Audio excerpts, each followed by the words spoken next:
Hi, folks. How we doing?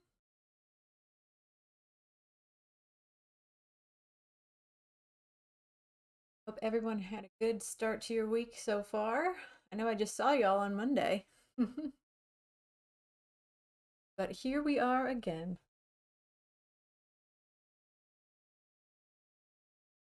Hey, Renzi, Rascal, Chris, Sirius, hey, Dev Dipper,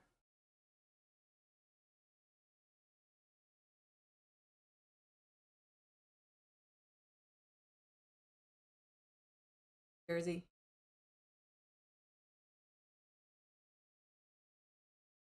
Hey, Lilo.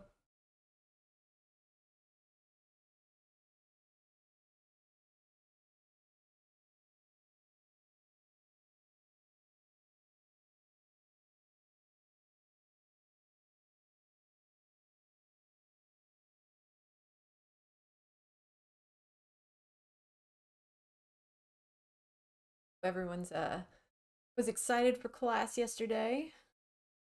I was. Good to be back in that. Good to be back in the groove a little bit. Everybody's momentum and enthusiasm up.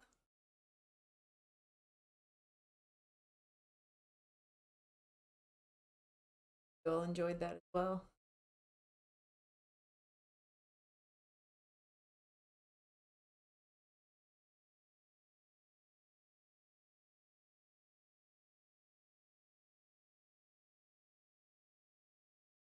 Right, we'll get started in about 1 minute here. Folks, time to get through the pre-roll ads.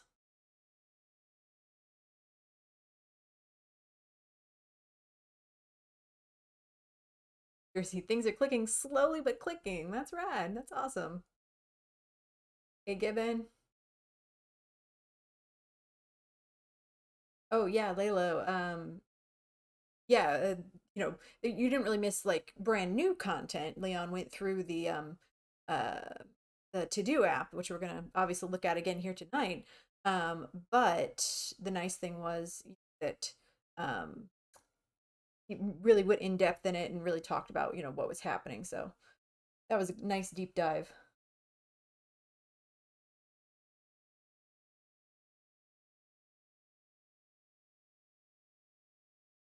Well, Dev Dipper, I don't think no, not for this particular project, but I will tell you where you can find um where you can where you can find how to do that. Which hello. Yeah, so for tonight's project, I'll explain why in a little bit. But for tonight's project, I've just downloaded the code. I don't have it linked to a repo.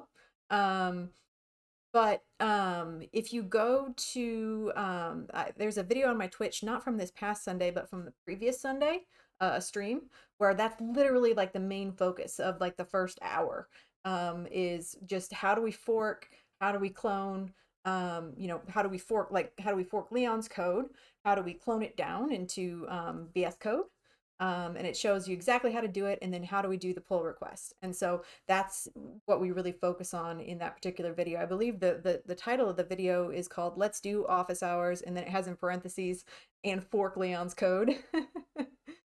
So that's where you can find that information, definitely. The reason we're not going to be doing that tonight is that this is a wild project that I don't necessarily want on GitHub. It's it's not something I'm ever going to do for for realsies. This is not something I necessarily like, want to put out there for future historians. But it was fun. So Renzi's ready for some bad code with some baddies. Oh, you're gonna get some bad code. Yeah. This was fun though. And in the end, so what we're doing tonight is so Leon, went over this to-do list code last night in class, and I had the wild idea to, what if I just like, slap the Google OAuth login code from the Traversy Media tutorial. What if I just took that and put it on this to-do list for no reason? It's basically like putting wheels on a fish. It really serves no purpose in its current form. Um, but it does teach us something about how requests are routed to and from our apps to our servers to the database and back. Um, and it also it'll, as you'll discover, it will teach us something about dependencies and how why those are important. It'll teach us just how, and also like the differences between Mongo client, which we've been using so far, and Mongoose, which is a different way of connecting to databases. So yeah, it's basically, this is just a practice. Like this is just an exercise. It serves no real purpose. If I were to do this in like if I were really trying to make my own to-do app, I would be building it from scratch with Mongoose and incorporating login from the start. But it's still fun though. So just wanted to kind of put that out there at the start to say, like, look, you're not gonna be able to use this for anything, but it is still fun to learn to kind of pull these things apart and then smash them back together in various ways, right? It's Legos. We're playing with Legos here, and we're gonna build something weird tonight just because we can. So that's what we're gonna do. Abidemi, you are not late. We are just getting started. Worries at all. Yep, good integration of technology practice. Fish that could walk themselves. Yeah. What if the to-do list could do a to-do list? Yeah, it's definitely gonna be Franken code. But like I say, it's gonna show some of the differences between some of the things that Traversy does, some of the things that Leon does. And it's good to just pull these things apart. So that's what we're gonna do. So what are we gonna do? So this is an example of the finished project. So yeah, I'm just running localhost 9000 here, and I'm at the root. So I can click login with Google. It takes me to the Google page, the Google OAuth page. You can see up here in the browser, we are no longer inside my app. We are at accounts.google.com OAuth. But then as soon as I click login, it takes me back to my app, and we're on the to-do list. And this is, this should look familiar, which sometimes kind of janky. I didn't change any of the base code. The base code is a little bit uh, uh, flaky at times, but it works. So yeah, and so and this is obviously writing to a MongoDB backend, which I do have. Boom, now you can have users for your apps. Yes. I will note that at the moment, the way I've done this, it's not user specific. So, any user logging in will see the same to-do list at the moment. However, if you were to want to make this user specific, I would say that you would probably want to recode it using Mongoose completely. This is definitely something that you could do. You could absolutely make user specific a user specific to-do app and have, authentication and make it that way.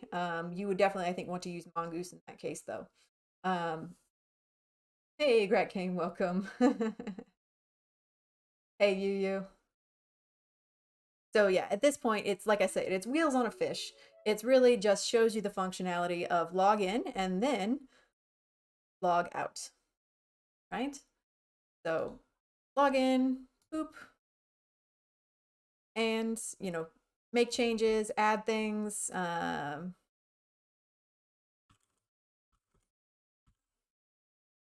Submit new items to the database, delete things, and again, this is all writing to a backend database. However, if you notice, there's a few extra things here, right? There's a session, there's users, and then there's the to-dos.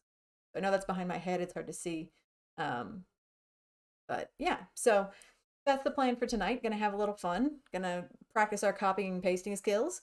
Um, and what I've done is I have gone to Leon's GitHub, and I have copied down. So this time I just downloaded a zip file with the code.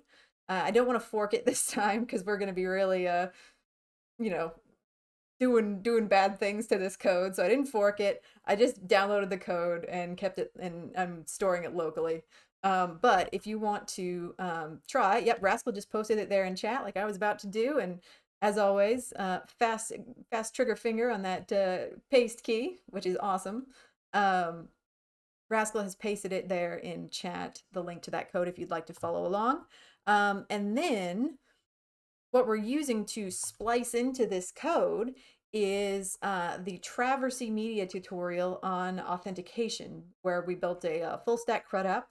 And we're going to be lifting bits out of there that are relevant to this particular project.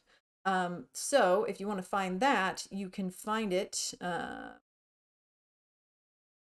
in my repos. And you'd want to look at the finished version, which is here. Rascal got it. Yep, CRUD auth. Yep, that one right there. So these are the two things that we're smashing together tonight to see what happens. All right. So if you want to follow along, you can, or if you just prefer to watch the train wreck, that is perfectly fine as well. Also, too, if you're new to the stream tonight, I know Leon, mentioned my streams on his stream last night, which I was very grateful for. If you're new, normally I do cover homework and specific class projects. So if you ever want help or assistance with the homework, I will usually be covering it on stream. So you can check out my schedule on my Twitch channel, do !YouTube in chat if you would like a link to my YouTube channel, and !GitHub if you want a link to my GitHub. So if you want some help with the homework, I am on Wednesdays and Sundays to help you out. And welcome Core Functions. Yes, Naomi, I did just start.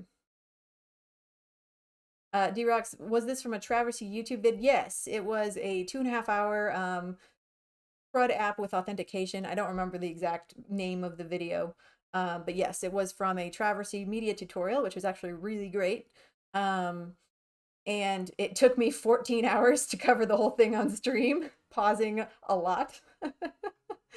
So you can find those videos on my Twitch channel as well. They're just from Sunday and Monday of this past week. So yeah, that was, I think it was about 14 hours between two streams, across two streams, not all at once.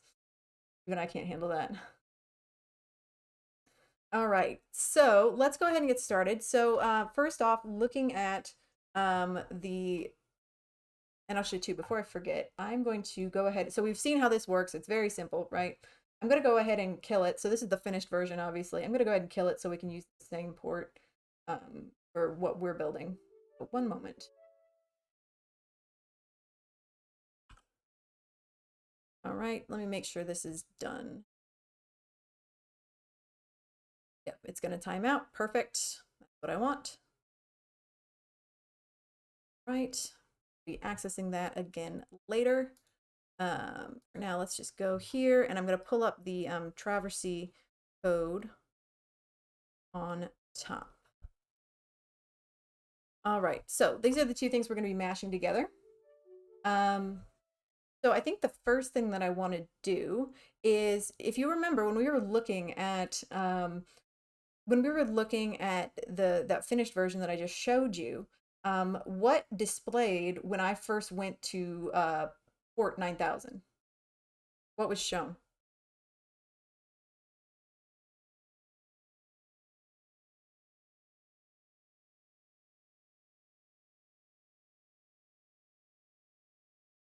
When I first went to localhost 9000 in the browser, what did we see?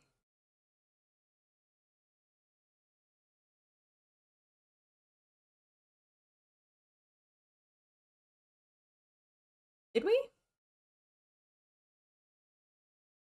When I went to localhost 9000, we saw the app, right? We saw the app. I'll be more specific. What page did we see? The login page. Yeah, the page where we had to click something. It asked for a login, right? So when users first visited the app, when you first go to localhost 9000, we saw a small page that just had a link that said login with Google. And then we had a Google login page, and then we finally got to the to-do list, right? So with the way that Leon's app, and that's on the left here, I know it's going to be kind of hard to remember sometimes. Leon's app is on the left. The traversy is on the right. You can kind of look at the titles up here if you can see them. Um, so the first thing that we saw when we went to the app was just a page with a simple Google login link, which then took us to that Google OAuth login page. So what I need to do is, so like I say, right now, um, if I just go to the home page in Leon's app, it's going to take me straight to the to-do list. Um, and I don't necessarily want that to happen.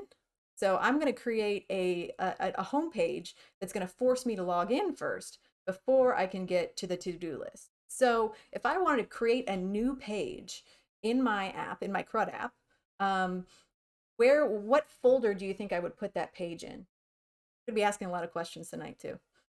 So what folder out of these folders here on the left, what folder would I put a new page for my app in? Yeah, I'm going to put it in views, right? So in views right now, we only have one page, and that's the page with the to-do list on it. But I want another page, and I'm just going to call it, I'm just going to call it login.ejs.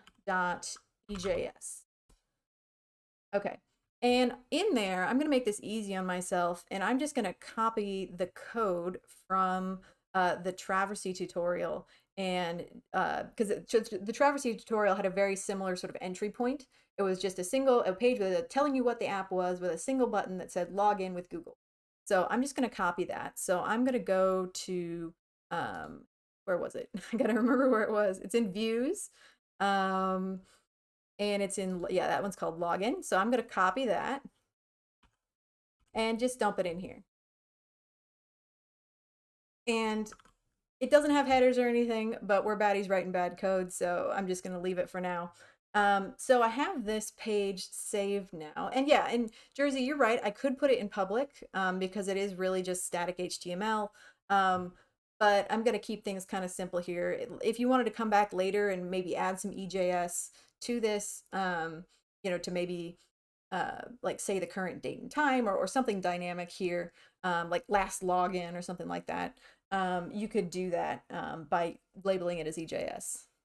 Yeah, we're baddies. We are baddies writing bad code. We are indeed. It's gonna be real bad tonight, folks. Yeah. And I mean, actually, I could just do this and just do HTML5, and just drop in some body and HTML tags and make it look a little better. So we'll do that at least. But yeah, this isn't actually going to contain any EJS for now, but it's not going to hurt anything to store it that way, to have it just be stored in the same folder. So we're just going to leave it there. Okay, so I have the page now. So how do I tell my server to render this page, login.ejs, when a user first visits localhost 9000?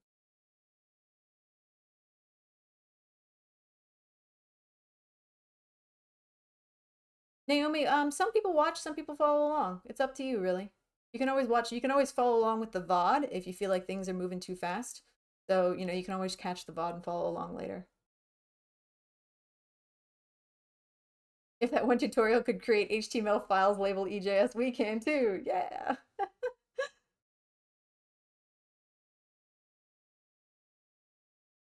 So Arenzi, that's interesting. So Arenzi says app get /login. Would that work? I wonder. If I just open my browser and go to localhost 9000, is my server going to read that as /login?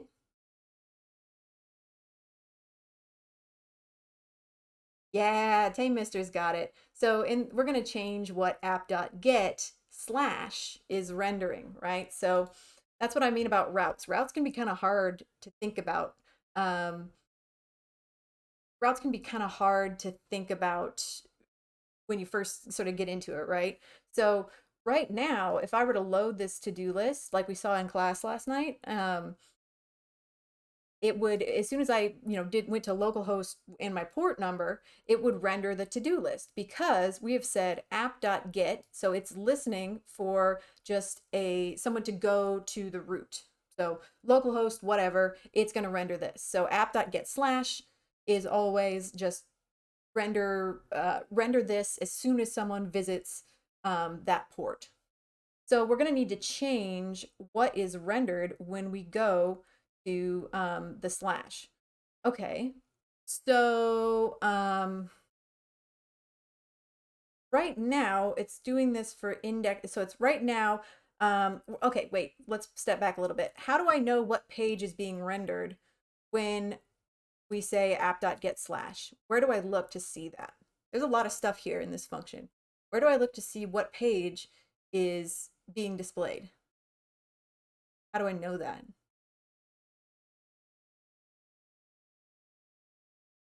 Yeah, response.render, right? So right now we can see it's rendering index.ejs, and I don't want that anymore. So what I'm going to do is two things. I'm going to create a new app.get for just the slash, and then I'm going to change the path that this is linked to. So I'm going to do, let's do this. So first I'm instead of deleting this completely, I'm just going to change its path. So it doesn't render immediately when you go to the home, when you go to the root. I'm going to change this to be like to do or something like that. To do, I'm going to say to do list. To do, yeah.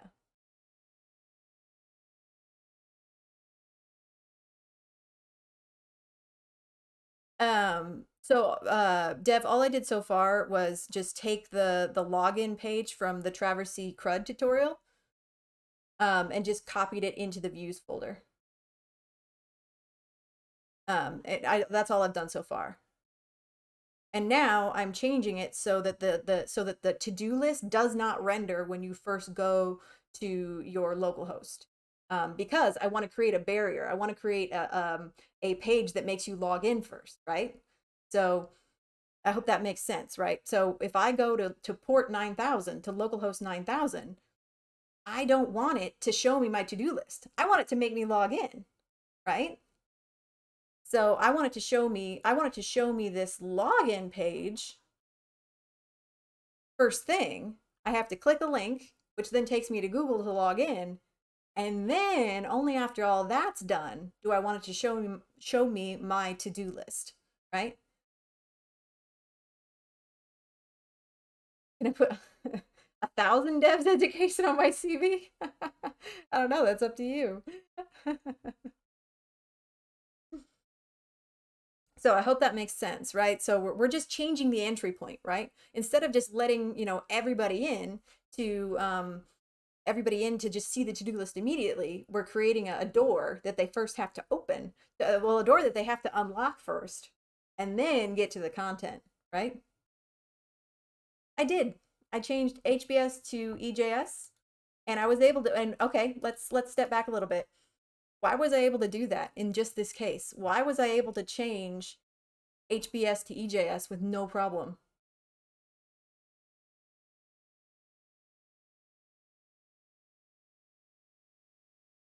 This, I think so. Yeah, I think it's a Fitbit Charge 5.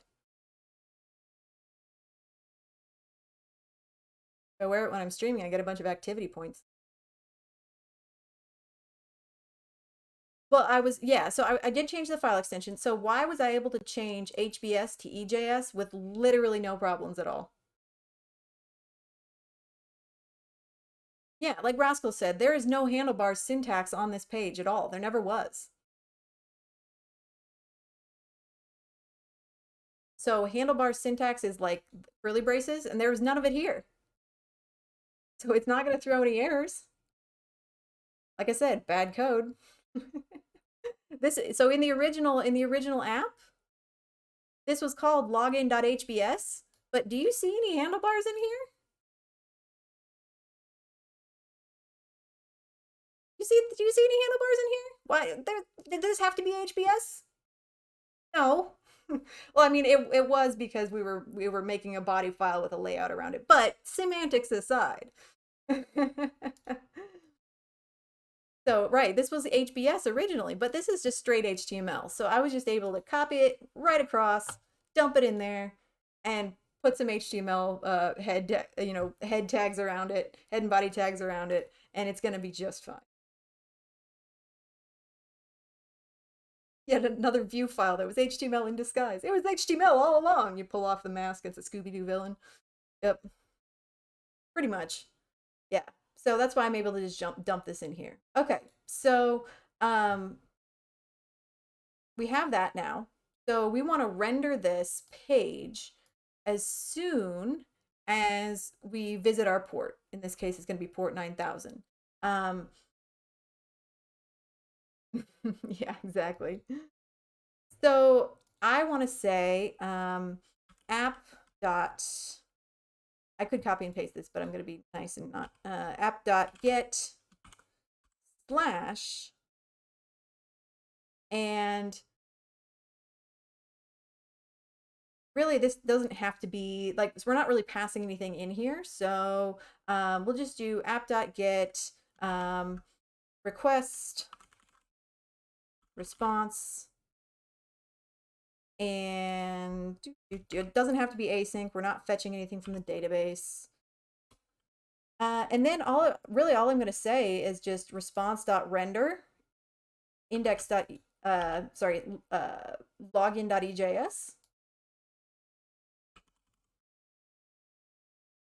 Rendered login.ejs. Yeah. I think that should do it. Double check and make sure I did it right. So, yeah, that's really all there is to it. We just want to render this page as soon as someone visits the home page.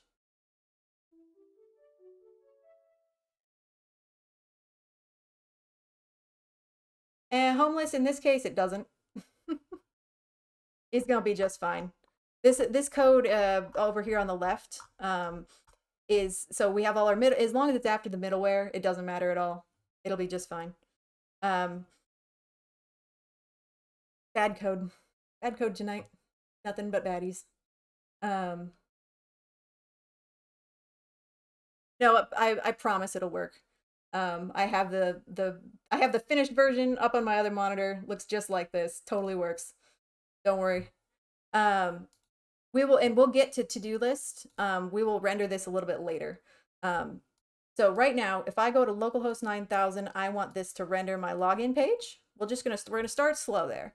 We'll just start with that. And all right, so I want to render login.ejs when I go to the home page. Cool. Okay. So what do I need?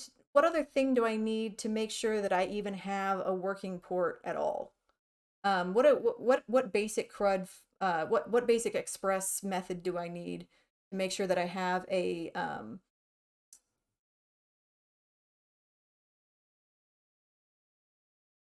what basic express methods do I need to make sure that I can even fire up a port at all?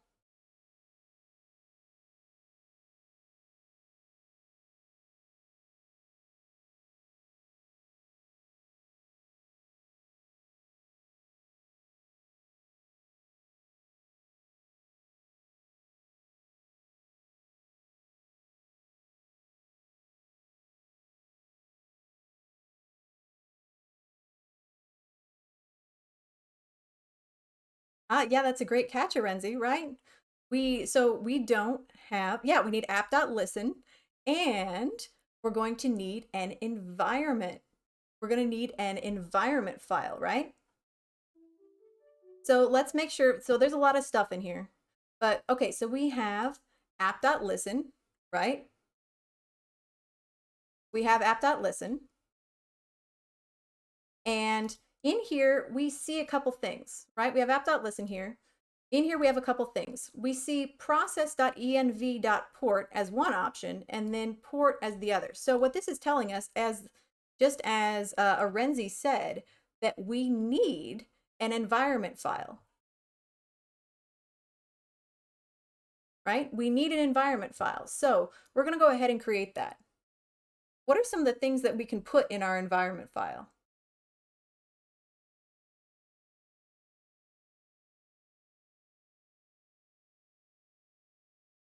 Or some of the things that we should put in our environment file? Secrets? Yeah. What kind of secrets? Yeah, exactly. We want our passwords, we want Mongo connection strings, ports, API strings, um, DB strings. Yeah, exactly. Everything we don't want to show, right? So we're gonna put a few things in there just to, and again, this may not be how you would do it, but this is we're taking the code that we have, right, and we're modifying it, and we're making bad code. So that's what we're gonna do. So you're gonna have to, put any preconceptions about how you think things should be done, toss those out the window and live in the moment and smear some spaghetti on the wall, because that's what we're gonna do tonight. All right. So what we are gonna do though is I'm gonna do things maybe a little bit differently than we've done in the past. Um, and we're gonna go ahead and create a I put some of my code in my env file secrets. All right, I'm gonna make a new file called config. All right, and inside of config, that's where I'm gonna put my environment variable file, because we're gonna be putting a couple things in config tonight. And one of them is our environment variable file. I'm gonna do it similar to the Traversy tutorial, in that we're gonna do config.env. And whatever we call it doesn't really matter as long as we have that env at the end. But we're just going to call it config.env. And in there, we're going to put a few things. I'm going to copy and paste here. But one of them, like we said, one of them was actually, no, I'm not going to call it config.env. I'm sorry. I'm just going to call it env. We're not going to mess with that. There. So one of the things I'm going to put in there is the port, and I'm just going to use 9,000 again. Port is going to be 9,000. Another one is my MongoDB. One of them is going to be my MongoDB key.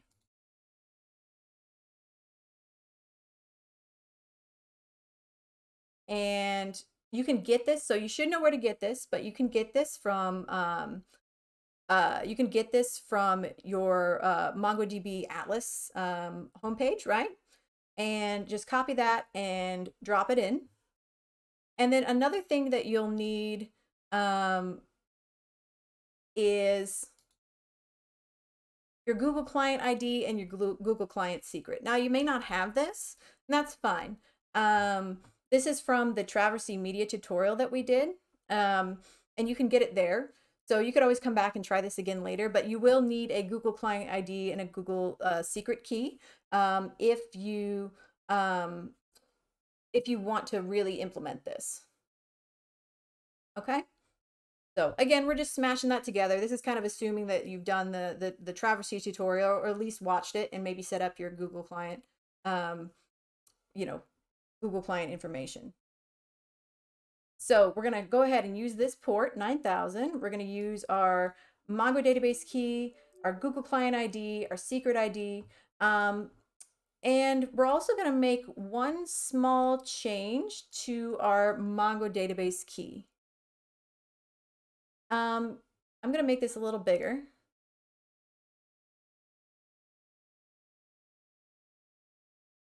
If you look at my database string, and I'm sharing this on purpose, if you look at my database string, what do we see after the slash and between the question mark here?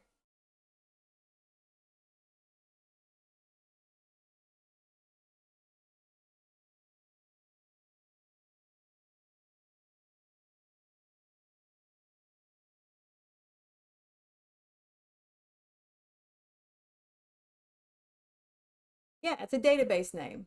So a cool thing about these Mongo database connection strings is that you can specify a database name directly in your database connection string. So how we've done it in the past is we have specified a database here. Like, right, we declare it, and then we kind of like, oh, sorry, we put it, we set it right here. We say database name to do, and then we were using it here for every database query. We had to keep specifying the database name over and over again, right? And we don't really need to do that. We're making this slight adjustment. We'll see why later, because we're going to be connecting to this database multiple different ways, multiple different times, and we always want to make sure that we are connecting to the right one, right? The one we expect. Yeah. So we're specifying it here in our connection string itself, just to make sure that we are always going to hit the right one, and we're never going to be, inside of a database that we don't expect, right? Okay, so we've got that specified. So this means that our app.listen has an environment file to look inside. However, since we put it in a slightly different location than we normally do, we are going to have to change. Our initial .env statement here. So I'm just going to match it against the Traversy one. Just going to say, so homeless, nope, we're not going to do that. All we're doing, like I said, all we're doing is we're just smashing these two pieces of code together. If it ain't in here, we're not doing it. Sorry. No bet, like, look down at homeless, look down on the left-hand corner of the screen there. No best practices tonight, my friend. Ain't happening. All right. Nothing against any of your suggestions, but literally the challenge here is to combine these two pieces of code. So whatever's in here is what we're doing. All right, so Naomi, I'm sure Rascal can give you the link there. All right, so all we did here was we just said, hey, .env. So we know what .env does, right? It lets us access that .env file where we store all of our secrets. We're just telling it, hey, go ahead and look in the config folder, which we just made, and look for something called .env, right? Okay, so look in there and get the .env file, right? Okay, so that should tell everything where to look for the port value. We have this port declared, and we have our console log saying server running on port. Cool, perfect. Okay. And I'm also going to change this port value from 2121 to 9000. All right, perfect. So we'll save this. I'm going to save my environment file. And let's just start simple. Let's just make sure that we can get our login page running on port 9000. Cool, simple. Simples. Okay. Get my browser window back up.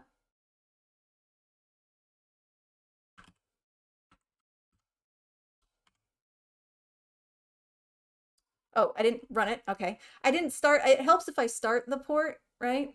Okay, so let's review that real quick. So what do I need to do in order? Why do I have like 3 terminals?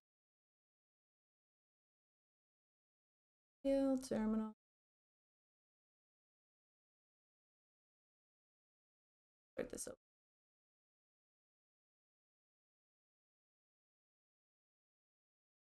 All right. So what do I need to do to get my port up and running? Or what do I need to do to get my what do I need to do to get my localhost up and running?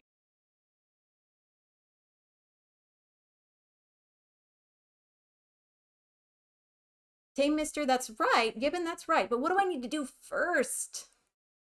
What's the very first thing I need to do before that? Just to make sure that I have npm init. There we go. Yep. I think I already have it initialized, but we just don't want to forget to do that, right?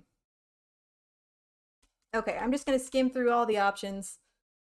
And now I can do that. Now I can do npm start. Oh, module not found. Cannot find module express. Okay.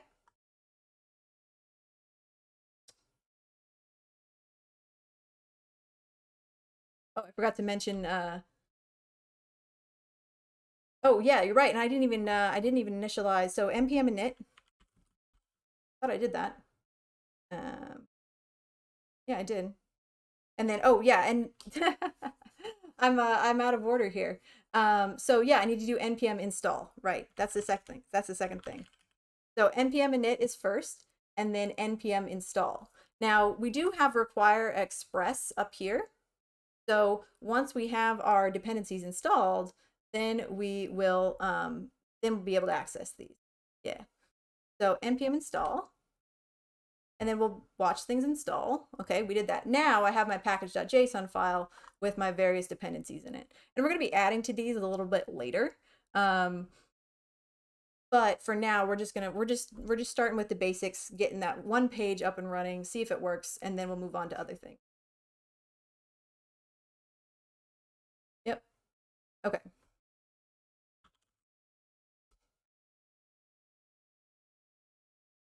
Okay, maybe I don't have let's see. I have .env, all right. Oh, and I don't have require.env here, so that's fine. That's missing. So we're gonna get a lot of errors tonight. It's just gonna happen. We'll work through it. We'll learn how to troubleshoot. All right, I'm gonna get .env here. I need just require dot.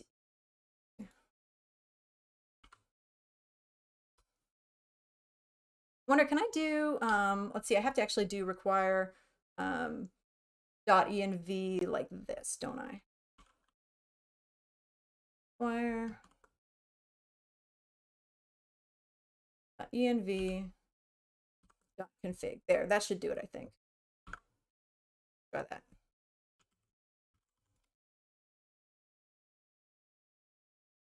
Okay. URI malformed, can't be parsed. Cool. Oh, and I know exactly what the problem is here too.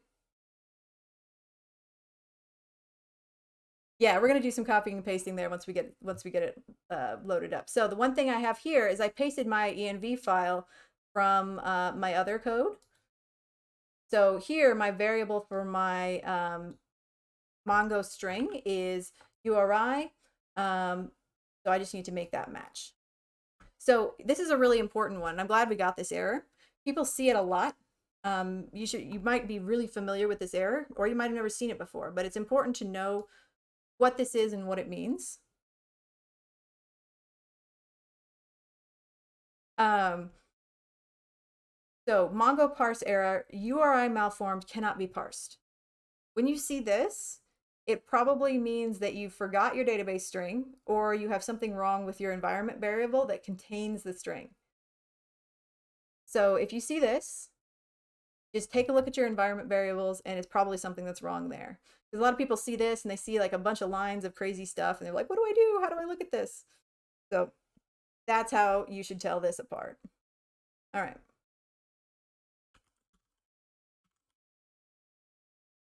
Let's try again. Oh, and I didn't save. Hey, there we go. We got there in the end, right? Yes, if I ever show my environment variables and stuff on stream, I change my passwords, and it's just it's a test cluster. So nothing secret there, with mostly sample databases in it. But also don't access my stuff. Cool? Cool. I trust you for the length of the stream. And then I change my passwords. All right.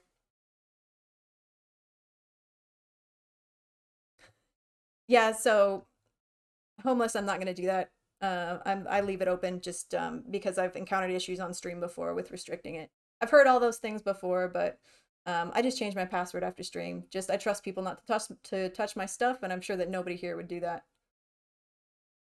All right, so we've got our port running, right? We're connected to the database. And let's see if we can load our login page. Oh, there we go. So now we have a brand new entry point for our app, right? Storybooks, create stories from your life, login with Google.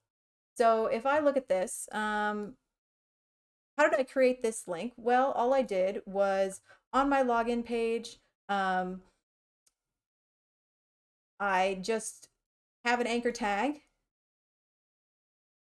and just like that. On my login page, I simply have an anchor tag that that goes to a URL called auth Google, or a route called auth Google. Now we don't have anything hooked up to this route yet, but we will. What this is going to do is it's going to take us to that Google login page that we saw earlier. And so we're going to need to set up a route for that. But for now, this is just an empty route. So if we clicked it, it would just say can't get auth Google. And that's as simple as that. So we have a new entry point. However, our to-do list is still there. So I can go there. How might I get to another page without navigating there? How would I get to any other page in my app without navigating there by clicking on buttons? What's another way I can get to other pages in my app?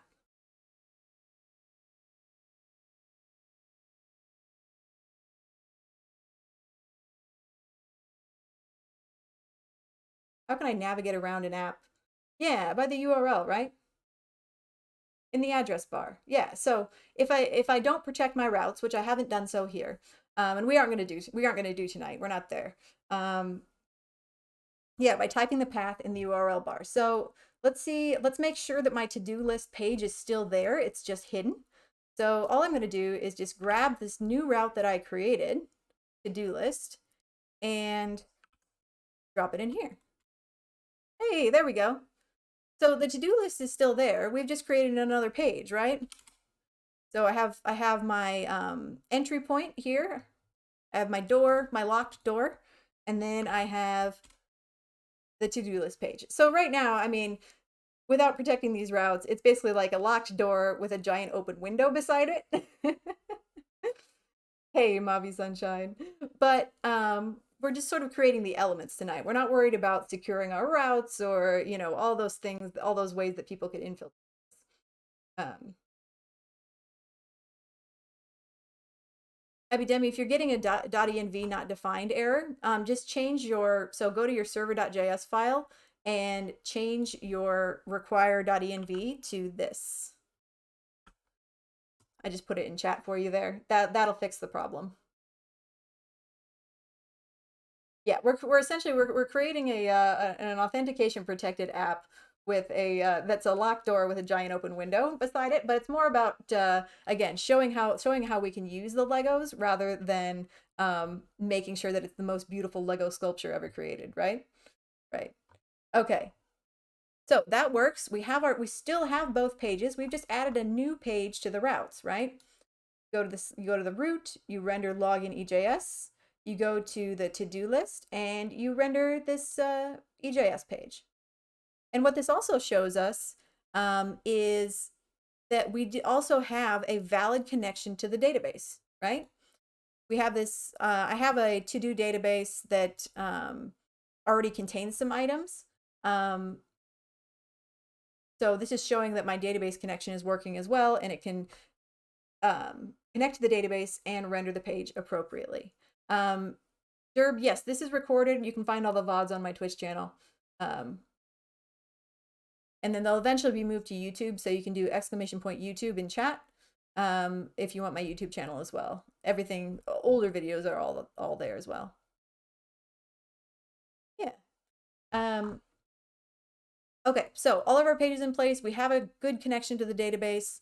And if you didn't already have a database that was called like to do, because we changed our Mongo URI connection string to contain the database name like we did right here, if you didn't already have a database called to do, it would create one for you.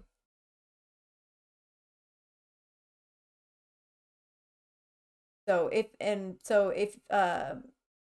if you haven't already done so, go to your .env file and put the database name in there because we're going to need that later.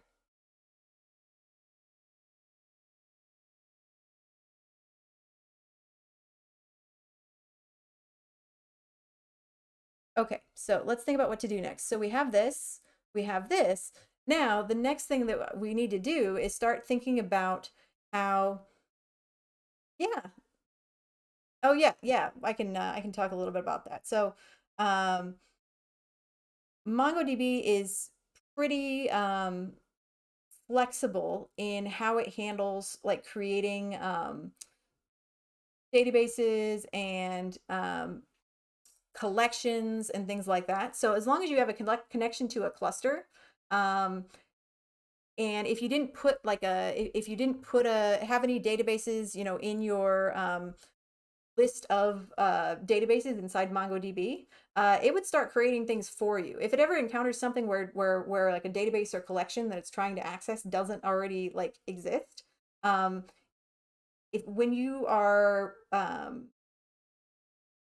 I'm trying to think of how best to explain this. So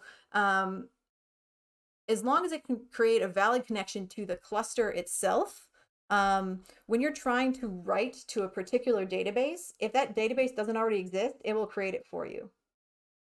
That's why I have one here called test, because that was one where I was trying to do something else and just trying to write to a database, and it created one called test for me. Yeah, it's pretty cool, isn't it? Yeah, so you don't have to go into Mongo Atlas and like pre-create your database. You can specify it in the string, or in your, when we get to Mongoose, you can specify collection names in your schema, and it'll just generate it for you and start putting stuff in there. It's pretty cool.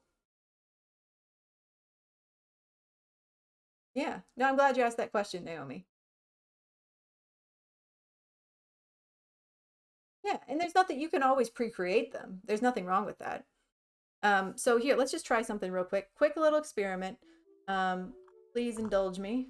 So I'm going to make a couple changes here. In Leon's current code, everything is kind of spelled out this way. I'm going to change this database name to do2. Just changing the database name and save that. And I'm also going to change it here as well. I don't think that's going to matter as much, but we're just going to be consistent. So let's start this up again. We're just going to have a little fun here. Okay, so it's connected to the database. So it's not really, you know, to-do2 doesn't exist yet, but let's see. Okay, so right now there's nothing here, right? Because there's no to-do2 database. But let's see. I'm just going to try and see if I can add something. Oh, so okay. So there's two things happened here. Number one, look in the terminal. What do we see down there?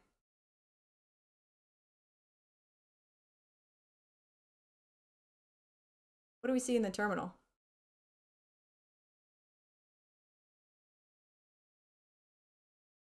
Added. Now it redirected me back to the login page, but that's just because of a small thing in the code. That's not because anything went wrong. We don't see any errors in the terminal. So let's look back in our database here. Oh, look at that. What do we see there?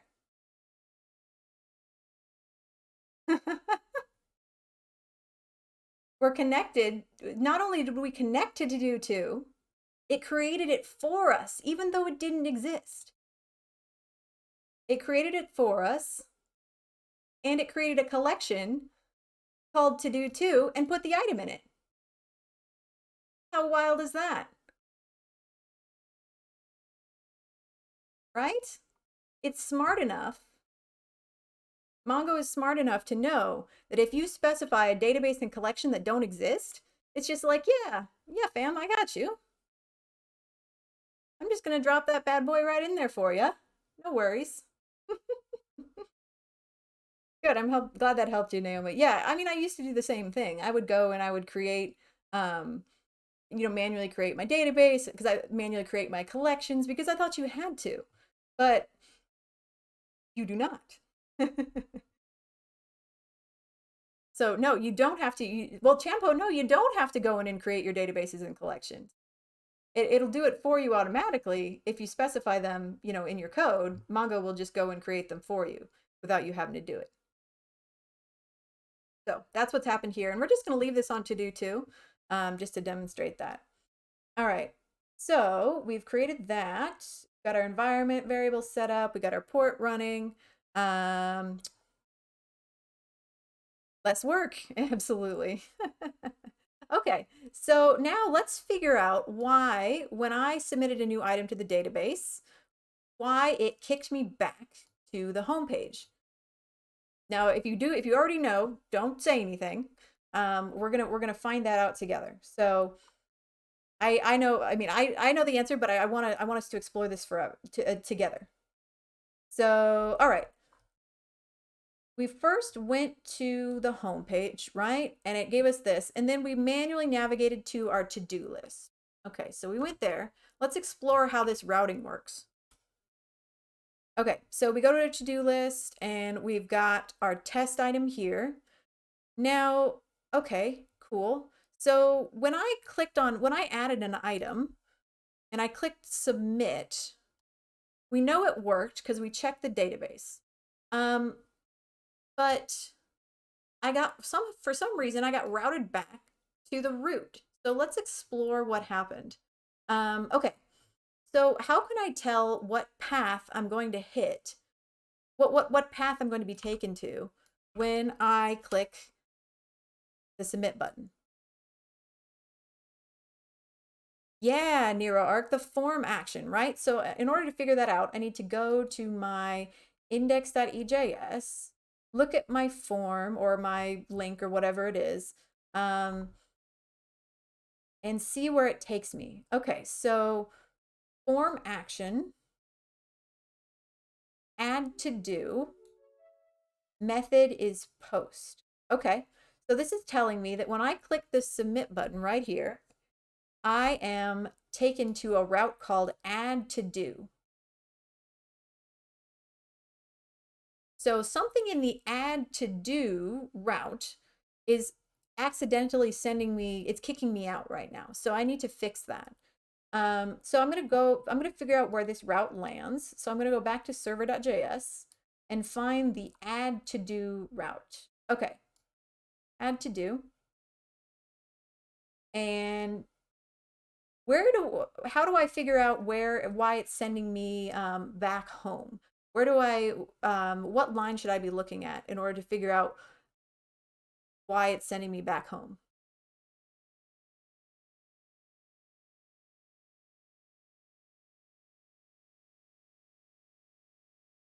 Where do I see that? Yeah, response redirect, right? So if I want to stay on this page after I add an item, what should I put here instead?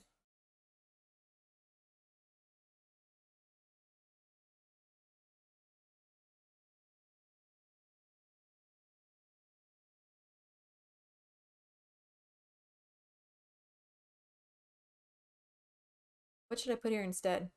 Yeah, to-do list. Yeah, exactly, because I want it to send me back to this. I add it. It's where I click submit. It goes to this add to do route, and when it's done doing whatever it's doing, I want to make sure it sends me back to the list with the new item on it, right? So we'll just say test one, and I did save, and I did npm start, so I'm gonna have to manually. I should install nodemon. Npm start. Okay. Reload. And I'm going to try adding a new item. Test one, submit. There. Now it works, right? It doesn't kick me out anymore because I changed that redirect. First try. Indeed, yes. I changed that redirect. So now I can add as many things as I want, and it will still work. So longer test. Perfect. Cool. Okay, let's just scan down here real quick and make sure there's no more redirects that are going to accidentally kick us out. Don't think there are. Nope. There's a fair amount of client side on this particular app. There's a fair amount of client side JavaScript. So there's not a lot actually happening in here. You can, you could debate for hours whether more client side JavaScript or less client side JavaScript is better. But in this, we're not going to modify this app really. We're just going to add some more features. So that's just what's happening here. Congratulate me, I found the folder that has this.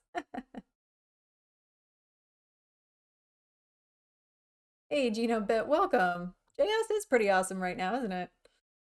Naomi says, so since we have 2 pages, we added that one to not change the page. Yeah, exactly, right. Because if I put this, if I just left it alone like this, it would kick me back out and it would send me to that other page we created, right? And we just wanted to stay on the page where we were. Yep.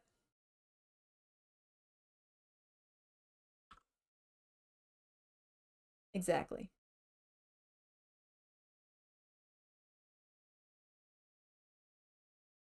Okay. So we've got that fixed. So now we can add things, we can delete things. Well, I guess I haven't tried the delete yet. Just do that real quick. This is just express waste of space. We're not doing anything fancy here. What we're doing for the new people, a fair number of new people just jumped on. What we're doing here is we are taking a pre-written existing app, and we're cramming it together with some other code that we have, and we are writing very bad code tonight. So if you're concerned about best practices, I would suggest you read the lower left-hand corner of the screen. There's something written down there that you should probably see. It's one of my 7 to-do apps. I know, I have so many to-do apps, right?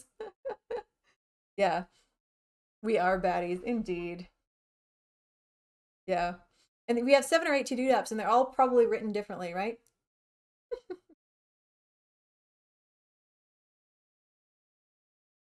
Yep, none of them are written the same, but they all still work, right? And that's all that matters. Okay, so let's see. Let's just test our other things real quick. Yeah, so if I click on an item, it marks it off. If I click the trash can, it deletes it. Cool. So that shows that all the basic operations are working.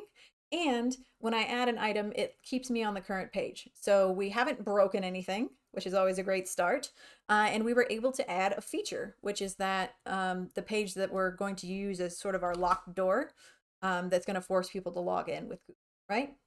Okay, so I think we're ready to go to the next step, which is going to be installing some more dependencies. Right? We all love dependencies. You're going to get to install some more. Hooray. So I'm going to go ahead and kill my server real quick. And we're going to install some more stuff. So, pull up my list here. Right now, which file should I look in my app? Which file do I look in to see what packages I have installed already? I gave it away there, but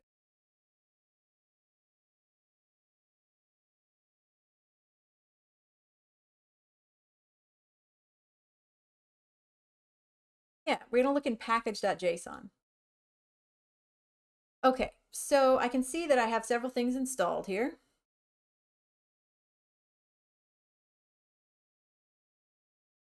And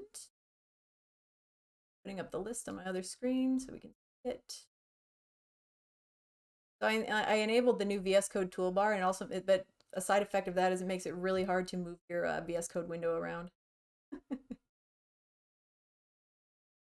So Naomi, yeah, I could have like multiple terminals open, but I'm killing and restarting when I make changes and when I install dependencies just to make sure that everything everything gets refreshed appropriately. So I usually don't have multiple terminals like with that I'm doing things in.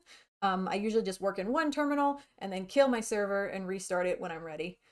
Or, using NodeMon or whatever. But since we're installing dependencies, I have to kill the server entirely so I can type other things. All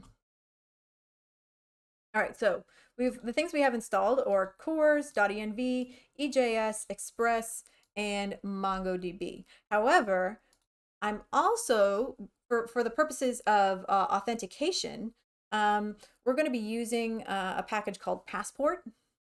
So I'm going to install Passport. Say npm I passport. Okay. And I've installed Passport, and I'm also going to install a specific Passport package, and I'll paste this one in chat because it might be a little bit hard to to type out just watching me. But it's going to be called Passport Google OAuth 2.0. And if you've watched the Traversy Media tutorial, you should be familiar with this one. This is what's going to allow us to specifically connect with Google and talk with Google in order to get this login working.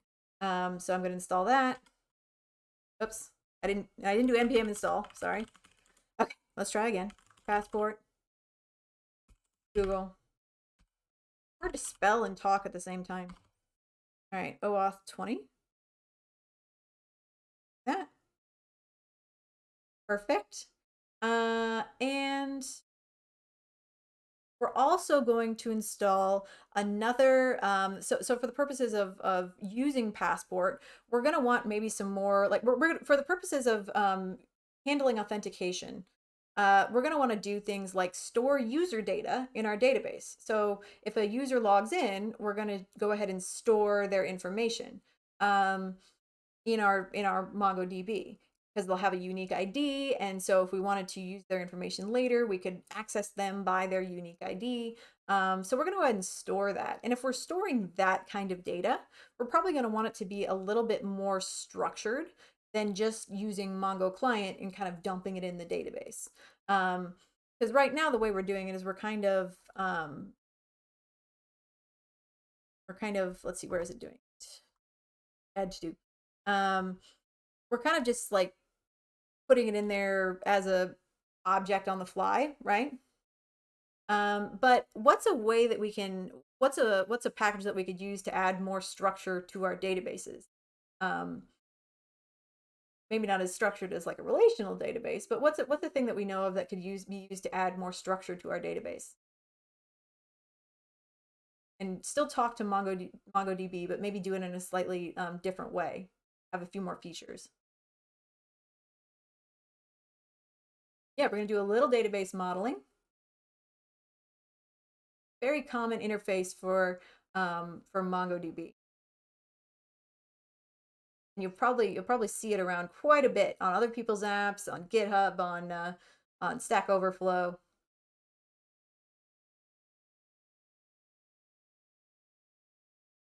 So Morgan is for logging. It's a good suggestion. Morgan is for logging. Well,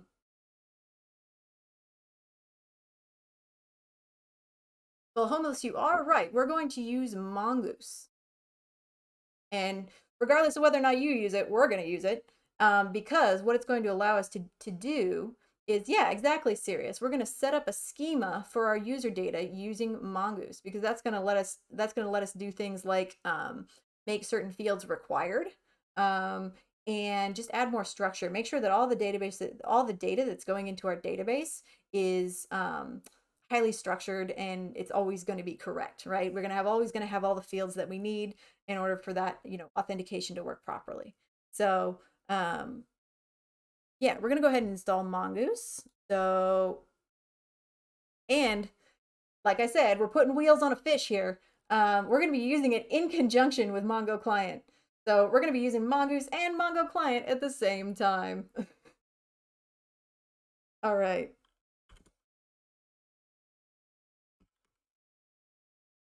npm install mongoose. Right, there we go. We have mongoose. Ba, ba, ba, ba. And I'm going to also go ahead and install nodemon. What does nodemon do for us?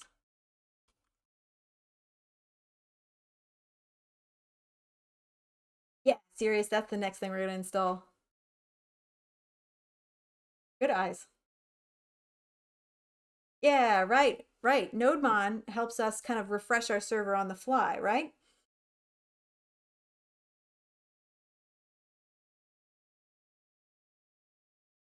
So that'll be, yeah, it's gonna it's gonna, every time we make a change to like a JS file, there's a few extensions that it looks for. I don't remember all of them, but it looks for changes in those in files with certain extensions, and every time you make a change and save, it just restarts your server, right? So it makes it a lot easier rather than having to keep doing Control C, npm start, all that. So we're gonna go ahead and install nodemon, and we're going to install one more dependency, which is, oh, and I'm sorry, I forgot. I was going to paste that OAuth, that Google OAuth dependency in chat, and I didn't. So there you go. Passport Google OAuth 20.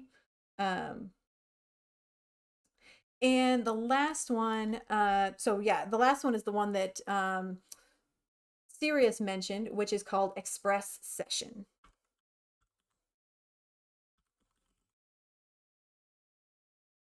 Oops, I keep doing that. npm install.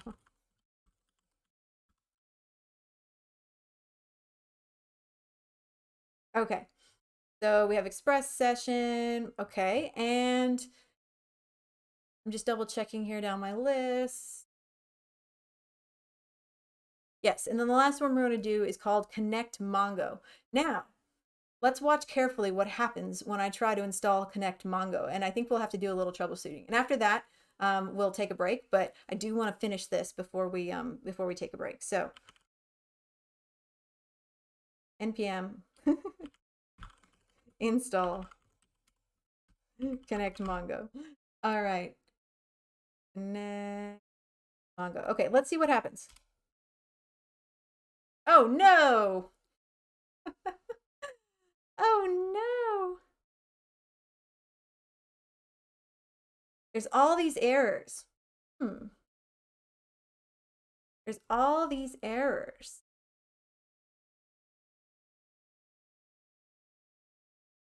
So this looks scary, right? This looks scary, but we can troubleshoot it. We can figure this out. We can figure this out. So let's troubleshoot this and figure out what's going on here. So it's easy to see, it's easy to see all this red text and go, I don't know what to do. Something is wrong, and just like, run away. But let's figure out what this error is actually saying. So it says found MongoDB 3.7.3. MongoDB 3.6.5 from the root project. So if I look, I see that MongoDB that I have installed here is 3.6.5. Yeah, I'll come back to nodemon in a minute. Don't worry. But let's focus on this one for now.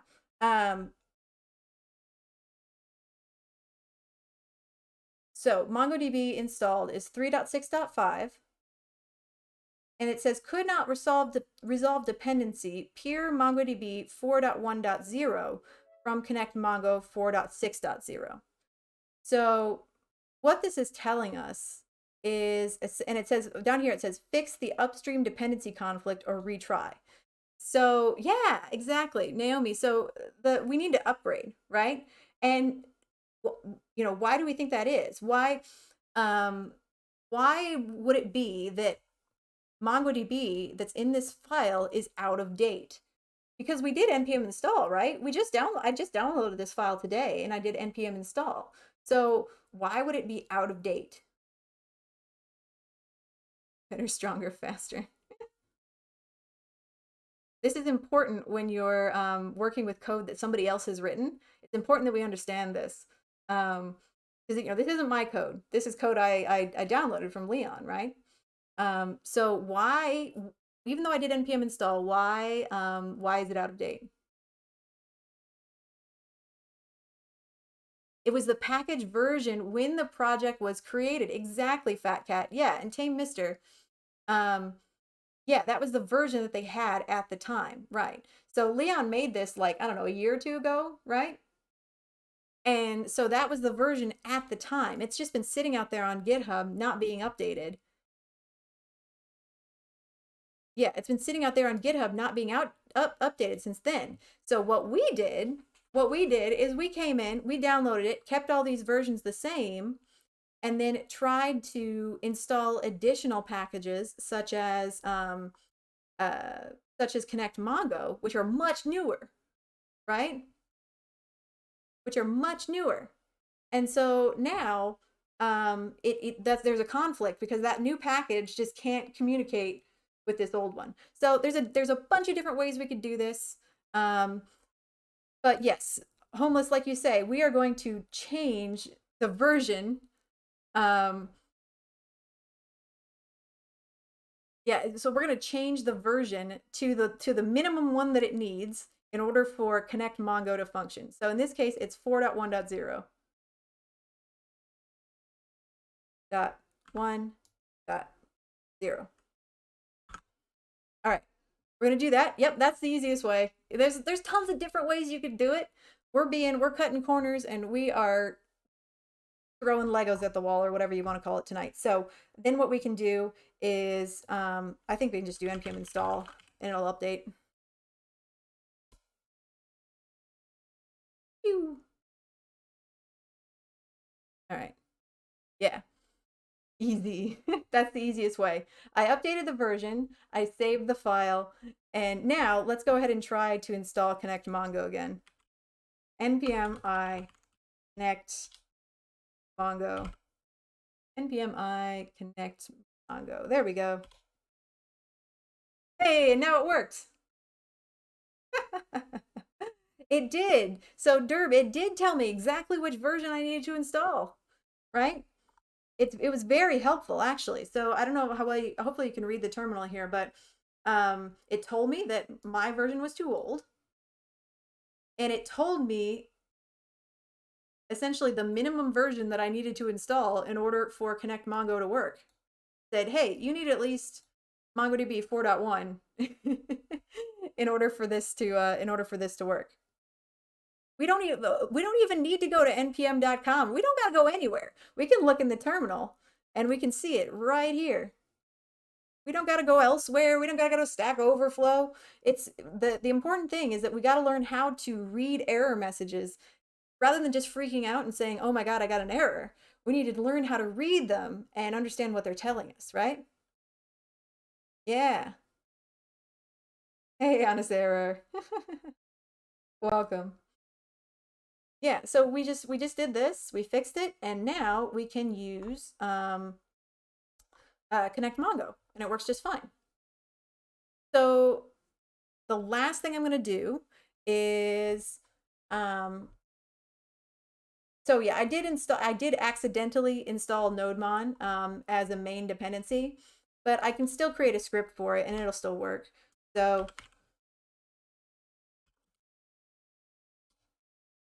I'm still going to create my script. It's not going to matter in this case. Like I say, I'm not even going to push this app to GitHub, much less ever deploy it. So we're just going to do this. Nodemon server JS. All right. So I'm still going to go ahead and create my start script for it.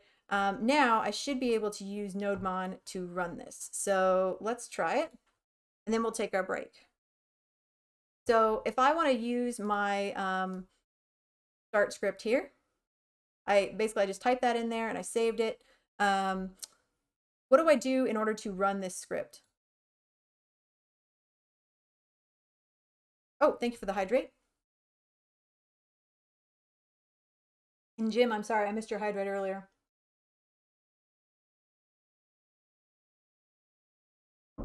Oh, Jacktree, it was just npm install connect mongo.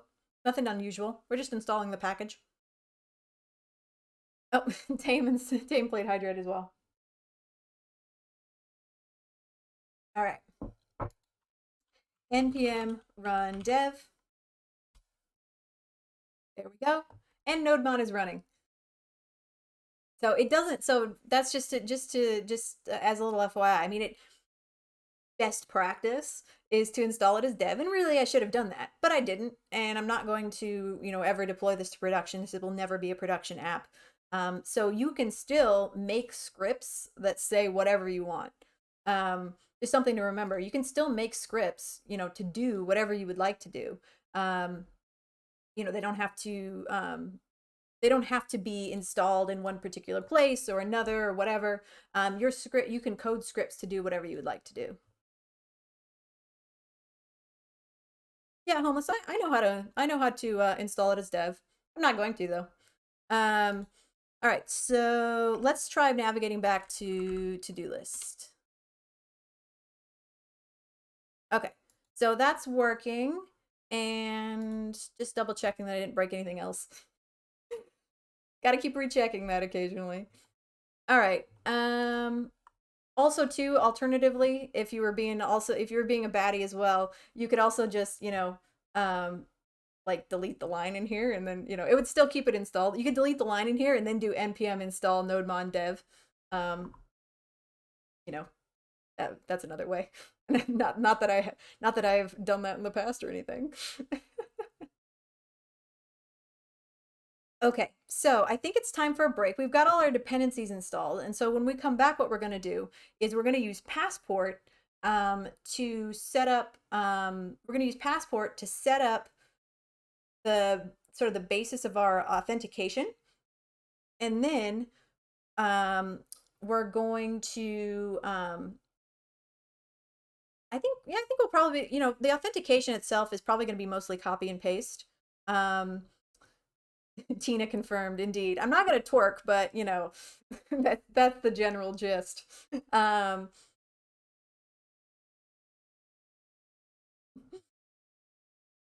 Okay, so yeah, I think so. When we come back, yeah, we're going to do Passport. We're going to set up authentication, test out our routes, and we're also going to set up our schema for storing user data in the database. I think probably what we'll do first is we will set up our schema for storing user data in the database using Mongoose. So we're going to be using, like I said before, we're going to be using Mongo client and Mongoose kind of simultaneously here, because my goal for tonight is not to rewrite this app. My goal for tonight is to bolt something on top of it and create a monstrosity that will never be released to the light of day, that should never be allowed outside. So that's what we're going to do. All right. When we come back, the monstrosity begins. All we've done so far is just the setup. I'm the fish. Let's roll. Yeah, you ain't seen nothing yet. If you're getting like, like getting feeling anxious about like, oh, she's not doing things right, just wait until we get back from break. It gets worse.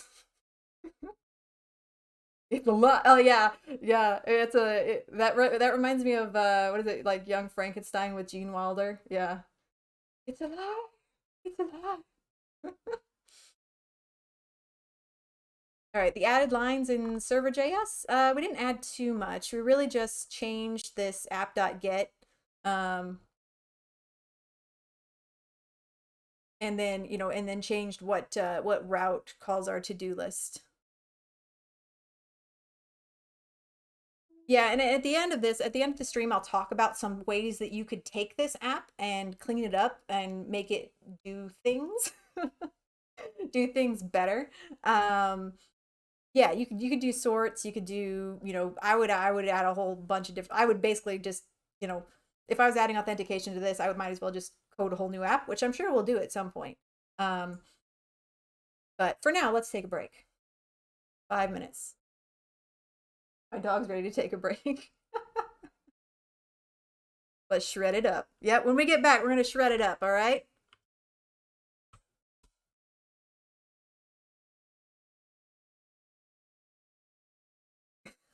Homeless. I think you might have to pay people to use this app.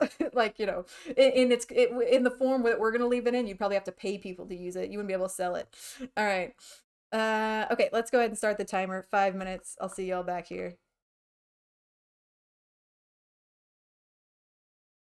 Remember, get your Frankenstein, get your lab coat on, and hook up a lightning rod, because we're gonna be reanimating some things that don't belong together.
All right, folks, you got a little bit less than a minute left. Thanks for stopping in, Crazy Horse and Arenzi. Have a great night.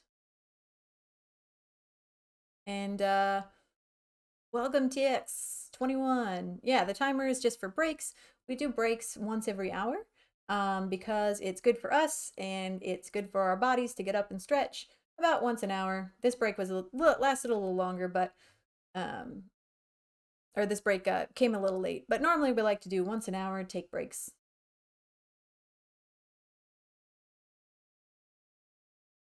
No worries, Ivan.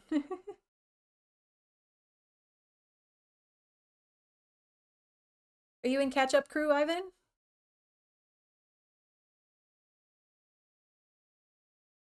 Hello, welcome back. Are you in the catch-up crew, Ivan?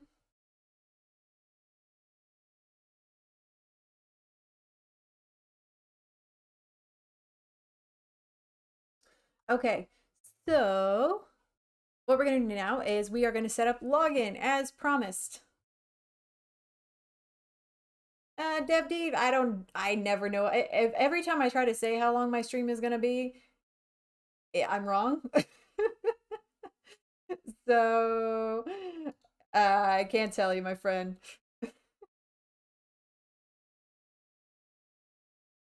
All right. So what I said we were going to do next after we got back from break was set up a schema for us to store user data in our database. So when we connect to Google, what Google is going to give us every time we log in, oh, you're doing Code Wars with me in the VOD. That's awesome. Yeah, today. Nice. That was a fun one. Um, yeah, so we're going to be storing our user data in the database. And Google, whenever we go talk to Google and authenticate with them, Google's going to give us a bunch of information back. And we don't need all that information, obviously, but we're going to take a bunch of it, particularly stuff related to the Google profile of the person who logged in, such as their name, their last name, their ID, their profile picture. We're not going to use it, but we're just going to have it. And we're going to store that information. I don't know if you can see that. It's kind of behind my head, isn't it? All right, let's move this over. There we go. So I hope you can see that decently well. I have a couple of users in my existing database for the user for the other version of the app. And they're both related to my Gmail accounts. And so we can see here that I have my display name, first name, last name, image, display name, first name, last name, image. Now imagine that you had an app in production with like, I don't know, 2,000 users or 10,000 users. You would really want to make sure that when you're storing user data, you're storing it correctly, right? And you're storing it the same way every single time. With you, when it comes to user data, like data related to people, you really don't want to mess around with that. You want it to be, you want everybody's, names to be in the right place. You don't want people, being, misgendered, misnamed, that kind of thing. So the best way to store that data is probably using a Mongoose schema. And so, like we said before, what a schema does for us is it helps us make sure our data is nice and structured, and we can create we can create models that use that schema, and we can reference those models elsewhere in our code. So that's what we're going to do. We're going to create a model for user data, and that's how we're going to store the data that we get from Google.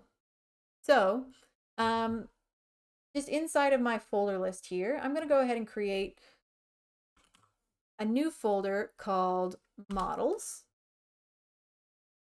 And inside of there, I'm going to create a new file called user.js.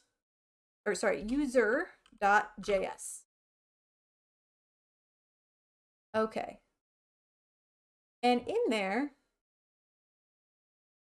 I'm going to copy and paste the user schema from the Traversy Media tutorial. So copy and paste game is strong. I'm just going to drop that in there, and then we'll go over what it's doing.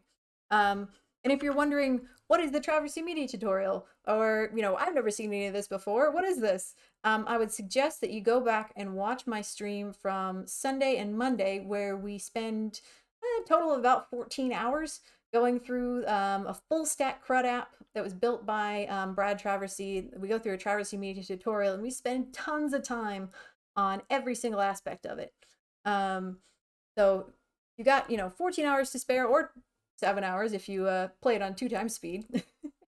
You can learn about that, all of this stuff in detail, but we're doing an abbreviated version of it tonight. Just the elements that we need to set up login for our app. Okay, so we're creating a user schema. And For that, we need Mongoose. So we require Mongoose. And we're going to create a new schema called user schema.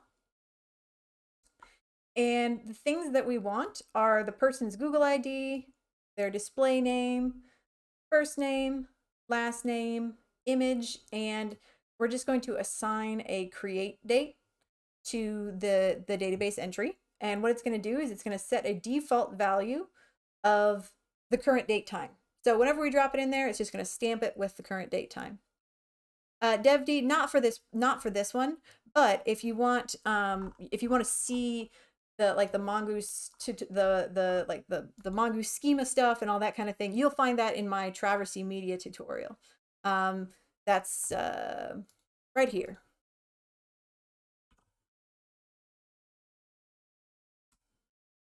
So that's where you can see where I copied and pasted this from is from the Traversy Media tutorial. That exact GitHub repo that I just pasted in chat. So, but this particular project, no, this ain't going on GitHub. I don't want anybody else to see this. It's nonsense. All right.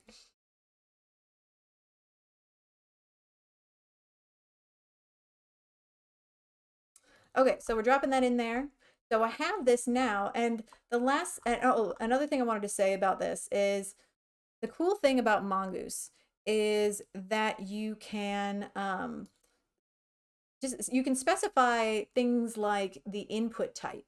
So for example, for these fields, they're pretty much all going to be strings, except for like the created at, that's going to be a date type, but you could specify other things such as like number, or I don't know, probably any other type of data. You could create a schema that only accepts that type of data as an input. Now, why would you maybe want to do that? Why would you want to specify what's maybe a reason that you would want to force Mongoose to only accept certain data types at in certain fields? Why might that be good? A good thing?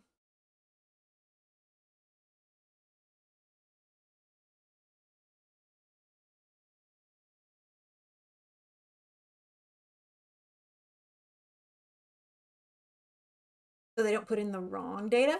Yeah, homie coder, I like that. Protection from the bad data goblin. Yeah, so they don't put in the wrong data.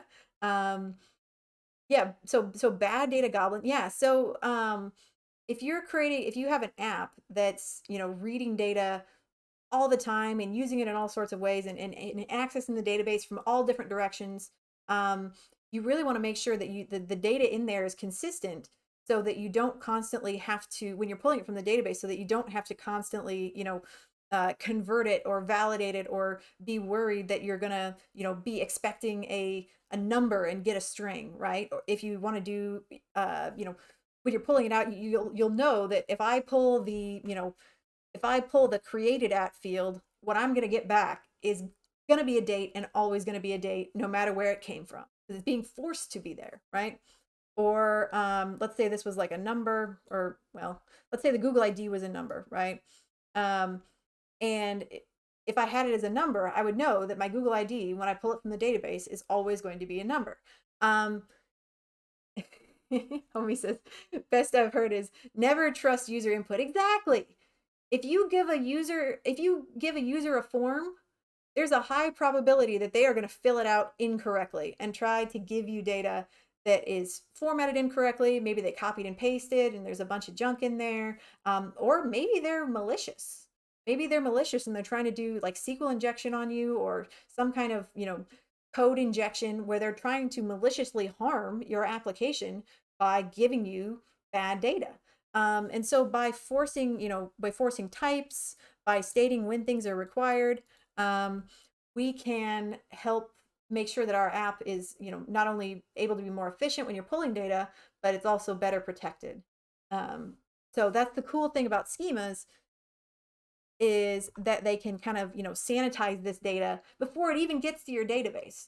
So that way you don't have to do it on the client side in your app, being like, oh, wait, convert to string. Oh, wait, convert to number, that kind of thing. You know it's right already in your database. Yeah, gotta watch out for Bobby tables. Exactly. Welcome, Lord Megatron. Good to see you. Jack Tree, back to watching videos quickly. Jack Tree said, 2x speed helped me go back in this VOD during the break, get the info I missed, and allowed me to get back when the break was over. That's awesome. Way to speed ahead, my friend. Yeah. Use that 2x speed. Use that VOD. Nice. I like it. Okay, so that's a reason that schemas can be good. And another reason is because they are reusable, right? So at the very last thing that we do here at the end is we export this as a model. So we can reference this model and format our data, and basically run our data through this schema anytime we want. We could just call user dot whatever and then run our data through this schema automatically without having to, hard code it every single time. So if we look back to kind of how we're doing things right now, whenever we add a new item, we have to we essentially kind of like hard code the entry. And this could, be fudged, or you could mess it up at some point. If we were doing multiple posts, that could really mess things up. Hi, Lord Megatron. Good night to you too, I guess. um, yeah, so schemas are great for that. And another thing that schemas can do for us is that when we export this as a model, or the thing that models can do for us, when we export this as a model, we specify a name here for our model. In this case, we're calling it user. If I don't have a collection in my database that's called that has this name already, it will create one for me called users. So again, it's MongoDB being smart, saying, "Oh, well, you don't have one that's already called, users to put this into. So I'm gonna help you out. I'm gonna make one for you." So that's another nice thing, is it will automatically create a collection for you if you don't already have one. And it will make it the plural of whatever you called your schema. So I think some folks in chat did a little investigation on the Traversy Media tutorial. If I called this like sheep, would it say sheeps? Would it make it plural? Would it, like, if I called this sheep, would it call my collection sheeps? Thought somebody did some investigating to figure that out. Is that what happened? Oh, sheep does not get made plural. Wow, it's that smart. So like if I called it like moose, it wouldn't do mooses. Geeses, all that stuff. Hmm, that's interesting. Now I just want to experiment with the model names just to try to fool it. That's interesting that it's that smart. Somebody spent time on that, being like, no, that's not a valid plural of an animal name. That's wild. Hey, Benit, welcome to this stream. Well, so Benit asked what we're doing. Well, right now we're trying to figure out what happens if you try to make a mongoose model name that doesn't have a plural ending in S. Um, so not being terribly productive. But what we're doing is we're essentially bolting Google Authentication onto an app that really doesn't need it, just for funsies. Ooh, Strain with coming in with the important questions. What plural will it use for octopus? All right, all right, all right. I'm not publishing this to GitHub anyway. I don't care. Octopus. Wait, octopus. All right. That's our new schema. Let's see what happens. We're gonna call it octopus, and we're gonna replace any references to users with octopus. To see what happens. All right. So we have our new user schema called octopus. Oh, octopus gets changed to octopi. Okay, Rascal already checked it. So wow, that's really interesting. I'm like fascinated by this. Okay, well, I'll take your word for that. I'm going to be doing some tests later, though. All right, so we'll keep it as user just to make it slightly less confusing. All right, so user, now we have this schema. Now we can reference it in other places. So where we're going to reference it is in our passport.js file.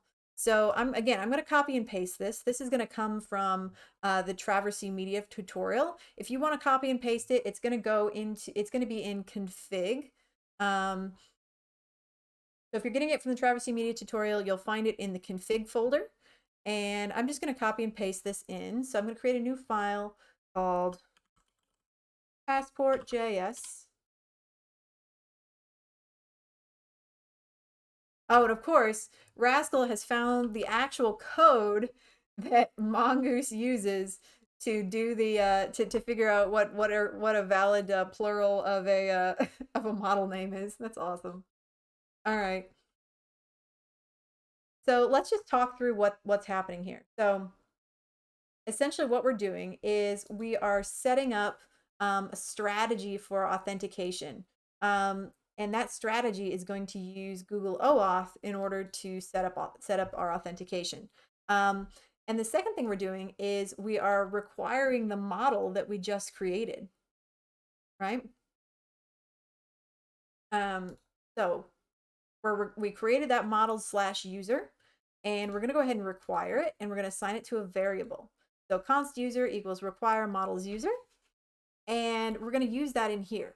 So the first thing we do is, well, I have a few console logs in here just because I was doing some troubleshooting earlier. We'll leave those in. It's not going to hurt anything. We're going to grab our Google Client ID. We're going to grab our secret key, and we're going to set a callback URL. So what this callback URL is going to do is once login is completed, it's going to toss us back to the page where we want to be once login is done, right? So when we log in, we start off at our entry page. We click a button to go to the Google login, and it takes us out of our app into a Google login page. And then once we log in, it's going to toss us back, and this is telling it where to go. I wonder if this all got passed off to an intern or open source contributor for the Mongoose models. Maybe. I could be doing this for my resume. Yeah. All right. So we set all these properties, and then what we do is we essentially we talk to Google, and we get the user data. So we get the Google ID, we get the display name, first name, last name, and their image. And then we go to our database. We look to see if a user already exists. And if it does, then we don't want to write a duplicate entry. Because if a particular user already exists in our database, we don't want to write it again, right? We don't want to duplicate users. That can only cause problems. If it doesn't already exist, then we go ahead and write it to the database. And then the last thing we do is some essential passport functions here having to do with like collapsing down the user information and then expanding it out so we can extract certain information out of it. You don't have to really worry about what this does at the moment. But just know that what this is doing is it's facilitating the login with Google, and then it's grabbing the user data and writing it to the database if it needs to be written to the database. So I'm going to go ahead and save that. So we have passport. That's essentially going to be another module that we export, so we can use that elsewhere now, and it's going to perform all those functions. Login, my and password, want to get in 22. Yeah. All right. So this auth Google callback URL there. So what that's doing is it's essentially going to it's essentially gonna coordinate what happens when we authenticate. So it's gonna essentially handle the authenticate. So passport here is grabbing the user data and it's writing it to the database, and that Google callback URL is basically going to say, okay, once the authentication is over, if it fails, kick them out, send them back to the home page. And if it works, then send them forward to the place they want to go. And in our case, it's to the to-do list, right? So if it fails, then kick them out. They shouldn't be in here. If it passes, then send them forward to the to-do list. So it's just another route that's sending them. It's basically sending you off of that Google login page where you get taken to, and then either back, kicked out, or forward. And we'll see how this is used in just a little bit. So essentially, we've set up our module. We've set this URL, which we're going to use in a little bit. And now we're going to go ahead and actually set up the routes that are going to trigger the authentication. So this is the method. So this is the method by which we do this authentication, but we need to have something that triggers it, right? And in general, when we are performing actions inside of a web app, we use routes to trigger certain things, right? Or paths, like, paths in the browser that cause certain things to happen. So for example, the slash in this case causes this page to render. Or if I type to-do list, it causes this page to render, right? Or if I add a task. If I add a task and I click submit, I'm sending a route, right? Which causes an action. And in this case, it's a post to the database. So it's important to remember when you're building CRUD apps that every single action you perform sends a route that your server has to know how to handle. Okay, so that's why everything has routes. All of our requests have routes. And so that's the thing that we have to set up next, are the specific routes that are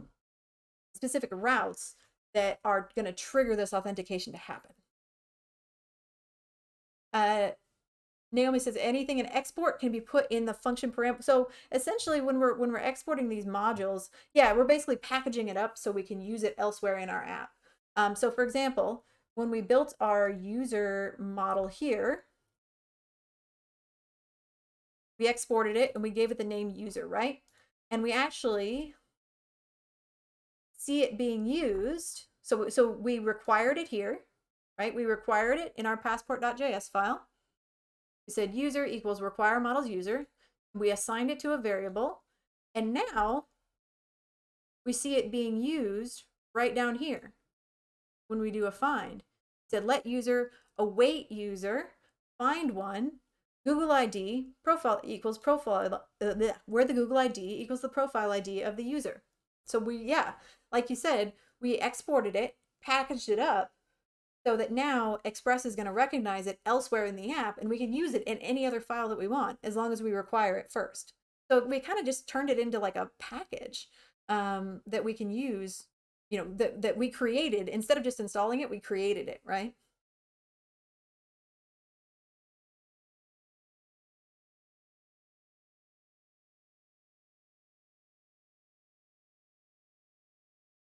But also too, Rascal, we also did, export the user model as well.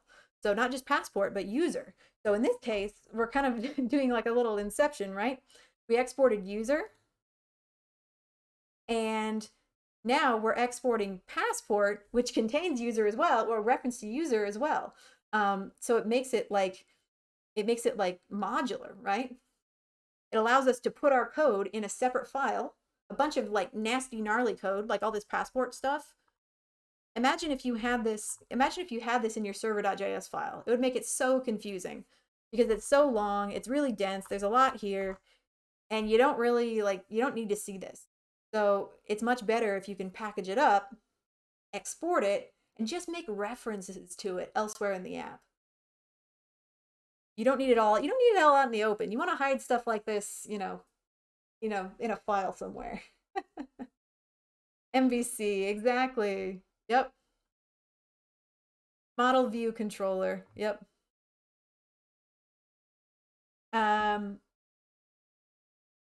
Okay, so we did this. We created passport. We created user.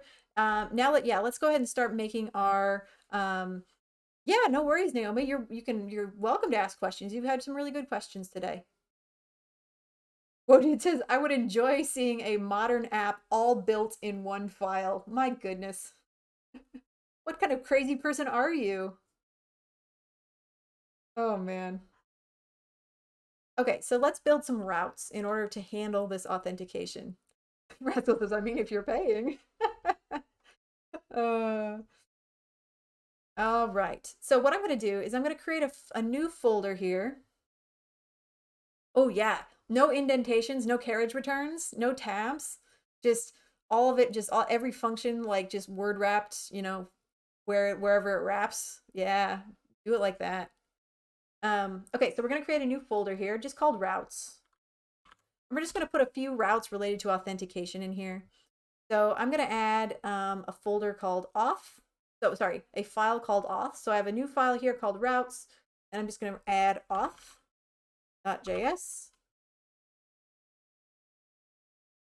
And again, I'm going to copy and paste from the Traversy tutorial, but we'll talk through what's happening here.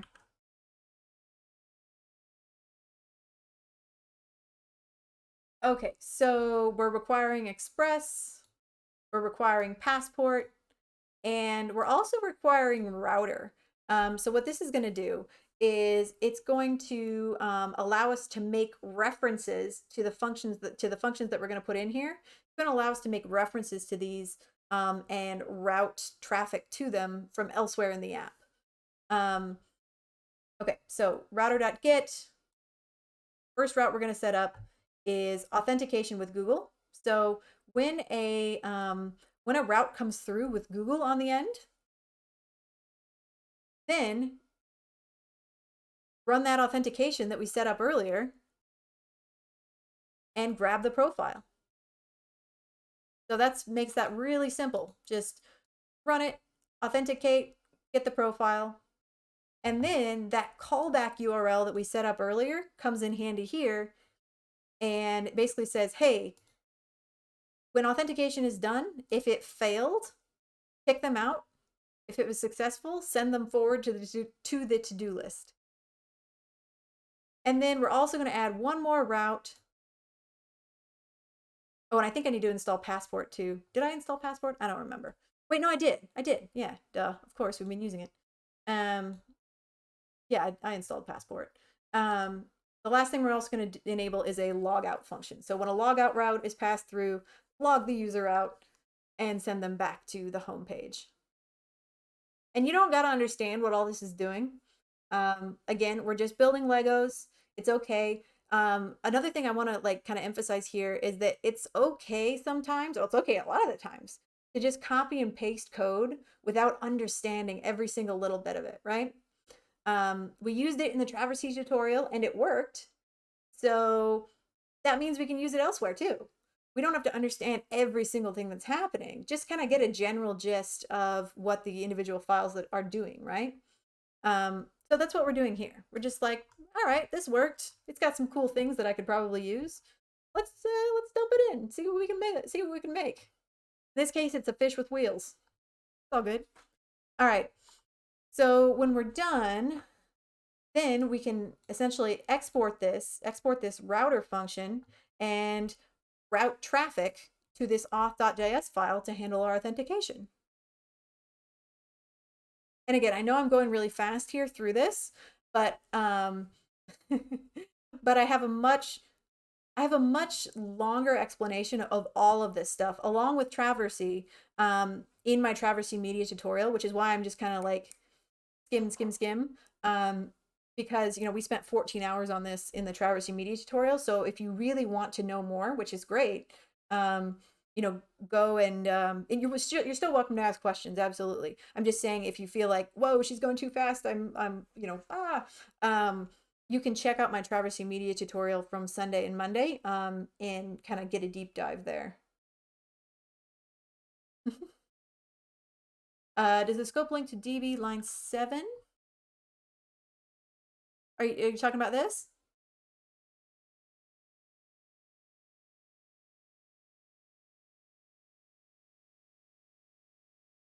Yeah, exactly. So that was a good answer from Rascal. I didn't quite follow the question, but I got you now. So yeah, what this is doing is it's saying, hey, send some information, send some information to this passport function that we created, um, and authenticate using Google. And the scope of that authentication should have to do with the user profile. Um, and so what that's going to do is it's going to pull back the profile information of the user who's trying to log in. It's going to write it to our database, exactly as Naomi mentioned. Um, yeah, it'll get put in the database, and we'll see that in just a minute once we run this. When you try to log in for the first time, it will write that to the database, and uh, every new user that tries to log in will get written to the database. If they already exist in the database, then it won't it won't write them again. So no duplicates, just new users. All right, so we've done that. We've set up our routes to authenticate. We've set up our passport that's going to do the authentication for us. Now what we need to do is we need to do a little bit of additional work in our server.js file in order to make sure that it's listening for the right things, so that it can, route the traffic to be authenticated and then back. Glad it's clicking for you there, Naomi. That's awesome.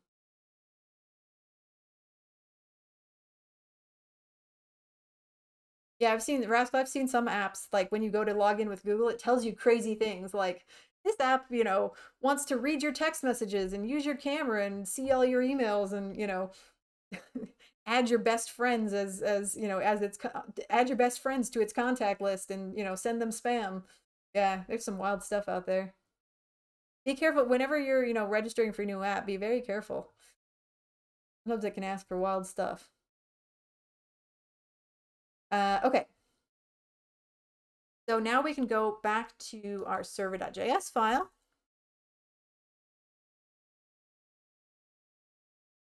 And we're going to add some additional requirements up here. So we have Express, we have Mongo client, we have .env.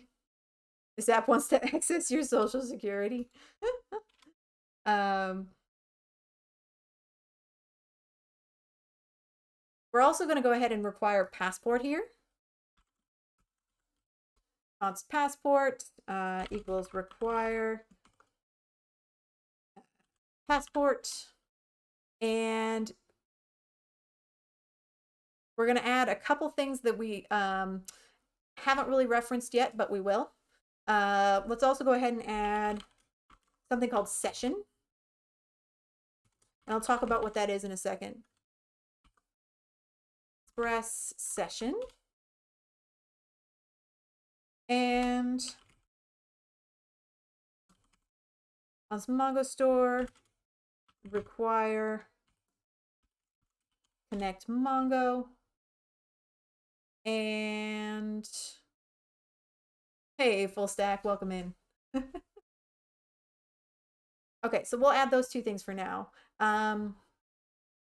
So another important thing about using authentication is you're going to need something called a session. Now, actually, I may be able to trigger an error that's kind of interesting. So just bear with me. I'm going to try to see if I can trigger an error. I hope I get it. So I'm going to try going back home here. Try clicking login with Google. I don't have oh dang, I don't have a route for this yet. I may need to set up the route first. Hope I can trigger this error. It's kind of cool, actually. Actually, wait, of course, when you want to force an error, it's not going to happen, right?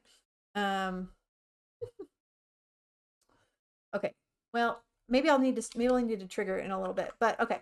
So we have, whenever we're doing authentication, we also need something called a session. And what a session is basically going to do is it's like when we log in, a new session is going to be created in our database. And essentially what that contains is it's just a whole bundle of relevant information, such as like a cookie, and sort of unique identifying information that says, hey, the person here is valid and they should be allowed to access valid pages for a certain amount of time while they're logged in. So anytime you're trying to access something that's, that's like protected or whatever, it's going to check that session, and that session is going to be verified to be like, yep, this person is who they say they are. Um, and those things can get really complicated. You got cookies, you got tokens, but in general, the session basically just says, hey, this person has authenticated and they are who they say they are. They are a valid person that should be accessing these. And those sessions will get stored in our database as well. So we're going to need to set up, every time we authenticate, we're going to need to have a valid session. And yeah, a session will have timing. It'll have a time limit on it. And we'll see that when we write our first session to the database. I'll show you that. Your sessions will have some kind of expiration, and you can control that. I think in our case, we're not gonna control that. It'll expire whenever. But yeah, you can set limited time, access for things, I believe. Strain says, I'm so talented, I trigger errors without even trying. Ooh, yeah. Nice. That's a good skill. It makes you better at troubleshooting. Okay, so we have session, Mongo store. Right. Okay, so now here in our server.js, we're going to also call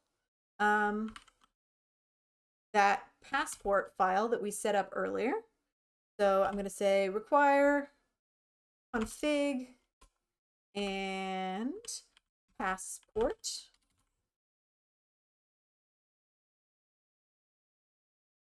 Okay. Going to set up, this is going to initialize, or this is not going to initialize it, but it's going to basically tell our file where to find it. So this passport.js file, it says, hey, it's in config. All right. And that's passport because we're going to use it later. And the next thing we're also going to have to do is add a little bit of, we're going to need some additional middleware, but I think the next thing we're going to do is set up our session. So each time, we get a new login, we need to initialize a session with all that secret, identifying information in it, that unique identifying information. So I'm going to do, I'm going to copy and paste this again from the Traversy tutorial. Because tonight I ain't about that type in life. Just copy paste all the things. Got to learn how to build with those Legos, right? So setting up my session. And I'm calling my database string because it needs to know where to put that session information. And so it's going to dump it into the database, and it's just going to automatically create a collection called sessions. And again, it's going to do that for us because Mongo is pretty smart like that. Say, oh, you don't already have a database or a collection called sessions. I'm just going to make one for you. No big deal. So here in our session, we can see that we have several properties. There's a lot of things you could probably set in here. We don't need to. We're just gonna leave it as is here. And oh, okay, I think I can trigger the error. Hold on. Really want to trigger this error. So what I'm gonna do is I'm also gonna paste in a couple of passport methods. So basically just saying passport initialize and passport session. So start passport and set up a session.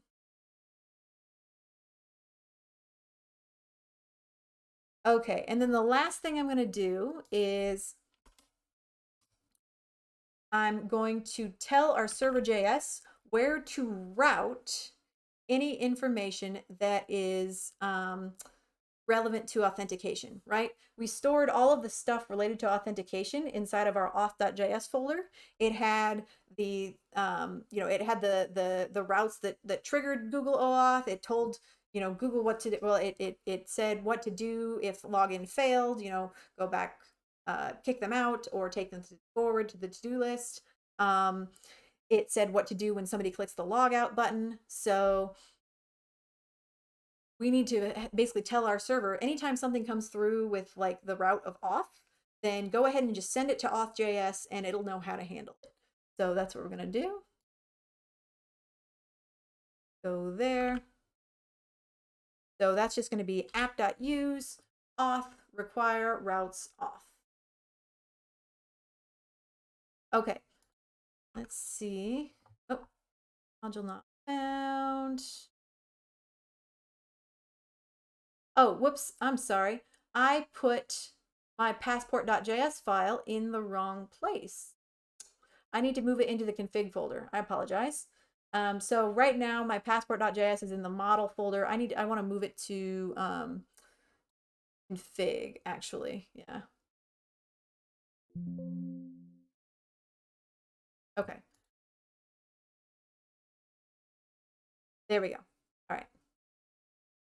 So now I have a little indicator here in the terminal that's telling me that passport is, it's not necessarily running, but it is accessible. So I have a little console log there saying, yep, passport's there, it's accessible, I can get to it. My server's running, I'm connected to the database.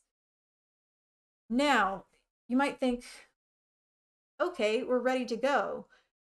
We have a database connection, right? I can click on, I can click on to-do tasks and they'll get marked off. Yeah, Epidemic, you got it. That's a good eye. Yep. No, I fixed it. It's in config now. I just put it in the wrong place. So you might say, okay, well, we're good to go. No, it should be fine. Well, as I spent about an hour troubleshooting earlier this morning, we're not quite ready to go yet. Because we have a connection string here, right? And this is saying Mongo client.connect, connect to the database, and then console log connected to the database. So Mongo client.connect, connect to the database, which allows us to write tasks and that sort of thing. But so I'm also connecting to the database in another place too. When I set up a session, I'm connecting there as well. However, what am I missing?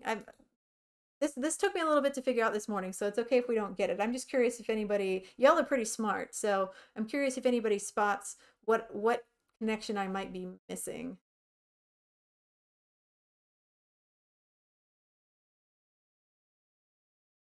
We're being a little, like I said, we're being fish on wheels tonight, so it's a little wild.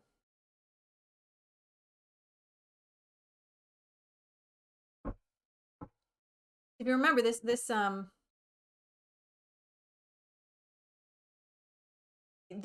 app was originally written on Mongo client, and we are now incorporating Mongoose. So what else do I need? Have a Mongo client.connect. But what do I need in addition now? I'm also using Mongoose. Yeah.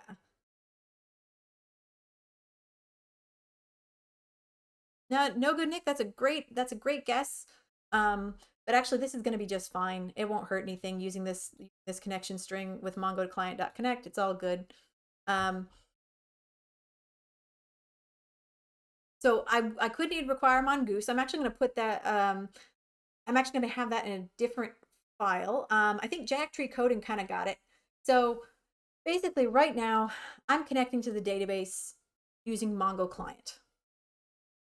However, all of my authentication is using Mongoose, right? I have a model here storing user data, and it's going to be expecting to use Mongoose to write to my database. So my existing Mongo client connection, it ain't going to be able to read that. I need an additional connection to the database using Mongoose. Told you this was going to be wild. Told you we were Frankensteining things.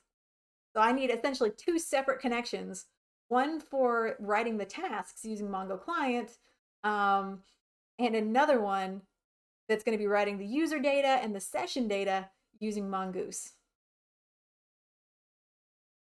So Yeah, and I think you know, Jack Tree there and Piece of Shoot, we're coming pretty close to it there. Yeah, I just need a I have a I have a model here for users, but Raleigh, why not use one library for both? Because we're smashing Legos together. Um, we're using bad practices and we're writing bad code just to see, because what we're doing is we're essentially taking one tutorial that we've done in class and just smashing it against another tutorial and seeing what we get. In this case, what we get is two separate database connections.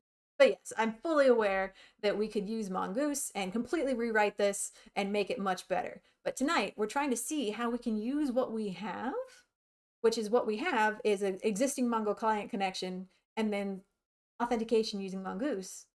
And how do we make those play nice together? Rascal, yeah, it really Rascal. That's what it is. What if you could only copy and paste and not write your own stuff? And so in this case, we're copying and pasting. We're taking code from one tutorial. We're taking code from one tutorial and we're pasting it into another. I heard you like DB connections, so I put database connections in your database connections. Yes, I'm fully aware that this is not how you do something in real life, um, but we're just having a little fun tonight. Okay, so what I'm going to do now is I'm going to take this Mongoose connection. Yeah, we're gonna have like 4 connections, right? Exactly.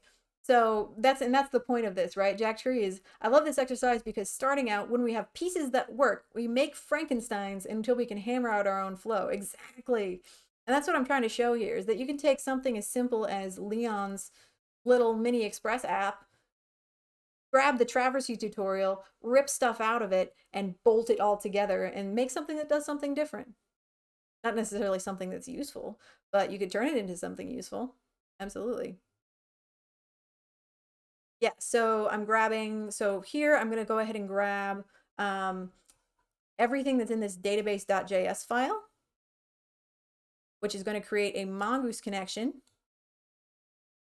And so in my config folder,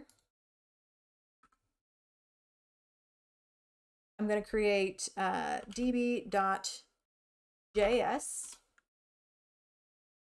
and grab that, drop it in. And then in the end, I'm going to export that as a function that's just called connectdb. Okay. And so in my console log, then I'm going to see multiple like database connection confirmations. So I'm going to export that as connect.db, and then in my server.js, after my, or I'm just going to put it before my Mongo client connect, I'm also going to add this connectdb function. So Mongoose will connect to the database, Mongo client will connect to the database, and we will have all the connections that we need theoretically. All right, so connectdb. Oh, I need to require it as well. Anytime we export something and we want to use it in a different file, we need to require it.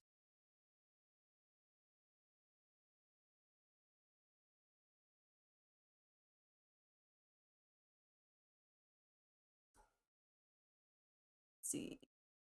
Okay, here we go. So const connectdb.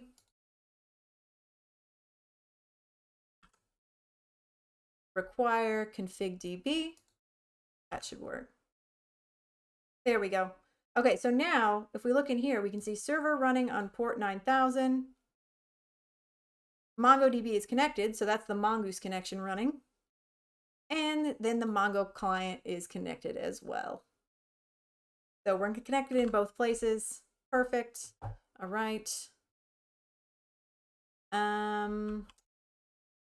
So now I'm going to see, yeah, I know we need to take a break here shortly, but I just want to see if I can trigger an error really quickly. I'm going to try it.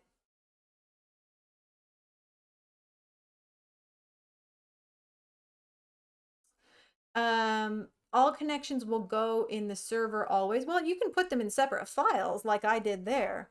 I mean, you're always going to want to call it in your server file. Right? You could write it out if your server file was not very large. You could just, drop it in there. In this case, we put it in a separate file and then we just call it here. But yeah, because your connection to your database is going to be one of the first things that you're going to want to do. As soon as you because your app is going to need that to run, right? You're going to need to be pulling things out of the database to render them on your pages for the client. You are, going to need to everything's going to require a valid connection to your database. So you're going to want to have that in your server file, whether you have it as a function like we have here, or whether you have it written out like we have here. Either way, depends on how big your app is, I guess. All right, so there we go. I keep saving. Okay, let's see. Oops, not Steam. No time for games. All right. Let's see. I think I have the route set up. Let's see what we get. I don't know. Ah, this is the error that I wanted. Hooray! Yes, this is exactly the error that I wanted. So when you're creating authentication, like I said, sessions are required in order for authentication to work properly. So I got this error earlier today when I made a mistake, and I thought this was really interesting. It says login sessions require session support. Did you forget to use Express Session middleware? I love that it tells you exactly what you need. It's kind of cool, actually. Did you forget to use Express Session middleware? It grabs your hand and tries to help you. So I know, Fornax. Welcome, welcome to the stream. And yes, it's such a errors are normally so cryptic, and like this one's like, oh honey, did you forget your middleware? Yeah, it's going full Clippy. I know. I just get a kick out of that for some reason. It's so specific and helpful. It took me off guard when I got that error. I was like, oh, it cares about me. All right. Yeah. Okay. So let's find the problem. I know what the problem is, but let's kind of troubleshoot this a little bit. So the thing about middleware, especially, and there was a bit of a discussion on this in chat earlier, is what order things need to happen in, right? And what middleware is doing is it grabs messages, it grabs messages and does things to them in sequence as they're passed back and forth, right? That's what middleware is for. It's for doing stuff to the messages that get passed back and forth. It can do various things, right? It can help us handle it can help us handle like parsing data. It can help us handle JSON. And in this case, what it's doing here is initializing passport and kind of setting up our session. However, what I have here is the information about our session is after the middleware that needs it. So in this case, the order genuinely matters for what order I have my middleware in. So I made this mistake earlier, and I put these things in the wrong order, and I kept getting this Express Session error. And I was like, no, I have Express Session right here. I have Express Session right here. I'm literally setting up a session right here. So why is it giving me this error?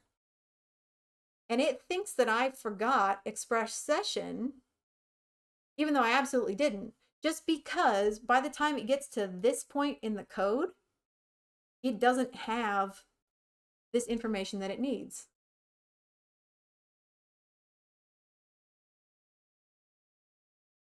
Right, exactly. So things are not happening in the right order. So you got to be careful. You got to be careful about the order in which you put things. And so in general, when you're building your CRUD apps, just really the main thing you need to be concerned about is that all your middleware, all your app.use stuff, anything starting with app.use, should always come before any of your CRUD methods. So any of your like app.get, put, post, delete,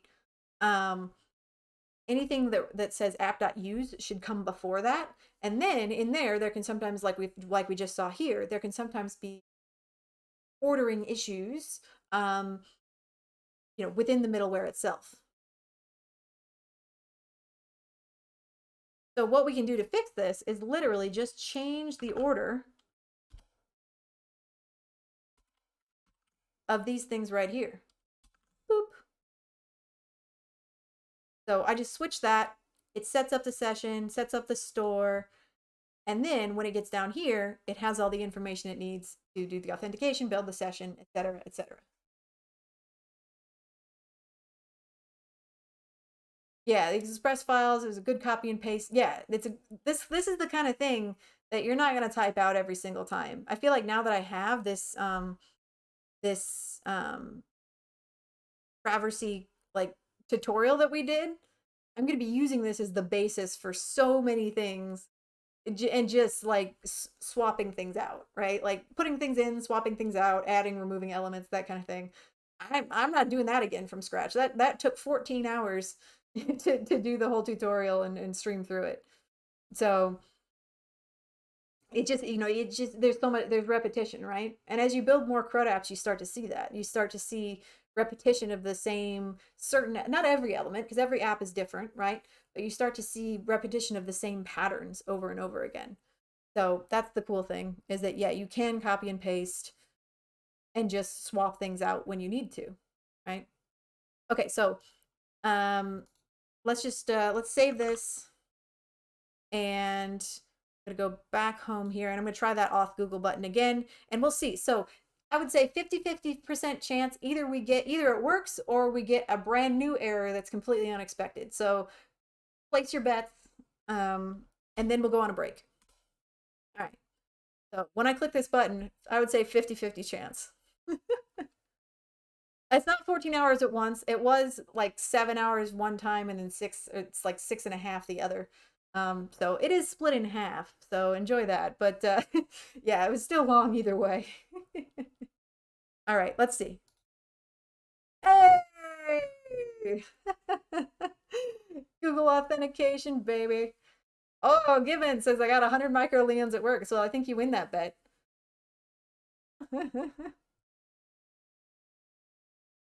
All right. Let's just see. I gotta click it. I gotta see if it's gonna authenticate now, or if I get a token error. We'll see. Again, 50-50 whether this part works. All right. Whoa! Whoa! That's awesome. All right. We are trucking. All right. I think that deserves a break. That deserves a break. Oh yeah, yeah. Don't so piece of shoot. I will explain that when I get back. I can tell you exactly what that is. Um, I'll explain it when I get back. Don't let me forget, okay? But we need a break. So see, reset and start. 5 minutes, and then I'll explain what null is, and I want to explain some other things as well when we come back. All right. 50% of the time, it works every time.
All right, folks, we got about a minute left.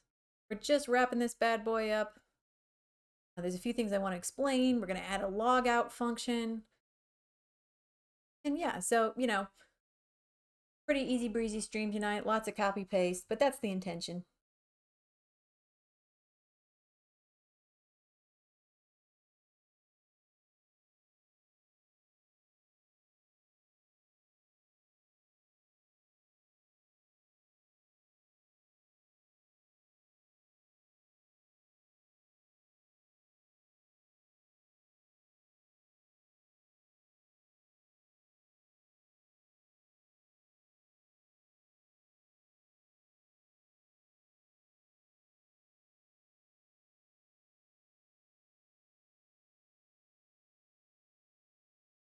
All right, folks. Stop the timer with 7 seconds left, and I think 7 seconds have gone by. So my camera again. Welcome, T4. Good to have you here, my friends.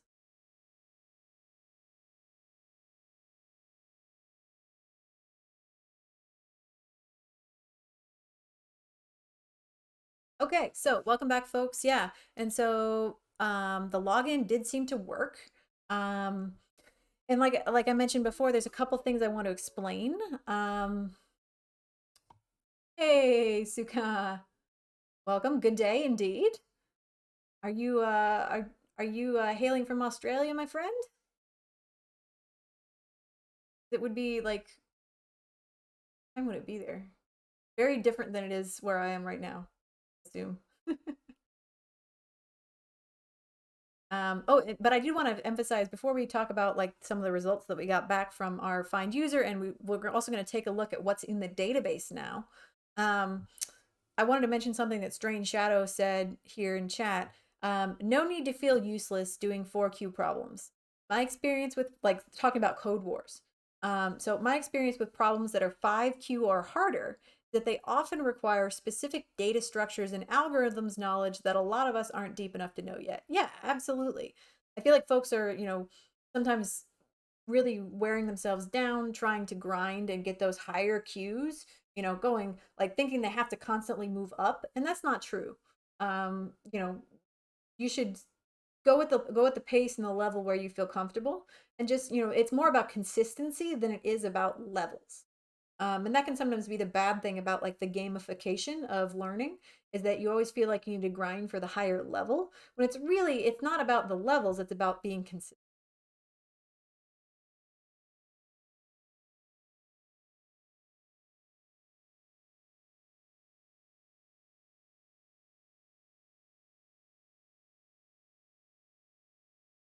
Hydration team.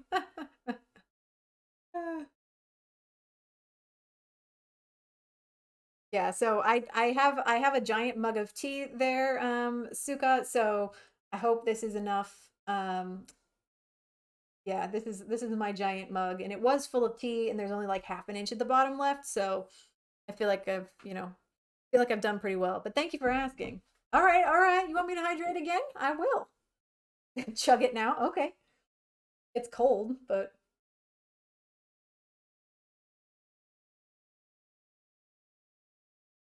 I got you. All right. Hey, I'm sorry. I'm out of tea, rascal. I'm out of tea. All right, we got a posture check. Get more help. Oh. All right, I can do the stretch and I can do the posture check, but I don't got no more hydration, and I ain't going to get more. So you're just wasting your points at this point. All right. Yeah, and Strain coming breaking through the noise there with another great point. Um my go-to for practicing on Code Wars is when I played basketball as a kid. Our coaches always had us practicing dribbling, passing, etc.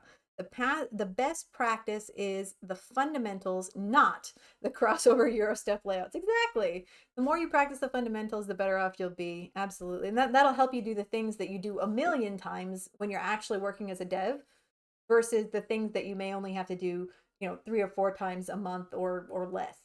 It's about the fundamentals, exactly. Hydration squad is going on.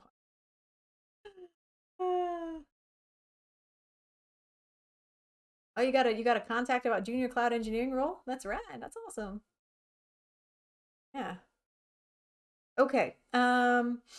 So let's see. So we got that working, but I do want to talk about a couple of the things now that we have in our database. So I'm going to go back over to Mongo here. Oh, and of course it logged me out. Oh, this will give you guys a chance to see. So this will look familiar. Oh, well, we've seen this before, haven't we? We're building logins just like the big boys, right? Just like Mongo. We have the same login on our app. We have the same login on our little app that MongoDB has on their, world spanning database. So we're pretty cool. Yeah, good luck, say one. All right. Let's go into our to-do 2 database. And now, so now look at what we have inside of to-do 2. We have, so previously we just had our tasks, right? We just had to-dos, which just contained our tasks that were on our to-do list. And those were added with Mongo client. Now we have a separate connection with Mongoose, which it helped what that's done for us is it's added a new collection called users and a another collection called sessions, which we haven't seen before. And this is kind of hard to see, but what's in here is essentially, you can see the word cookie there. So it's a bunch of information about our specific session that we just started,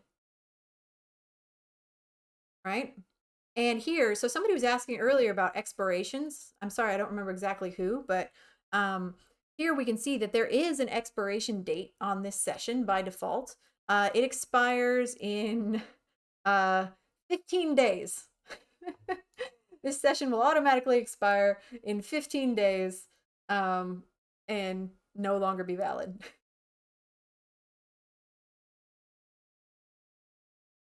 Okay, so we have our sessions, and now we also have this user database where it's storing all the information about the user that just logged in, which was me.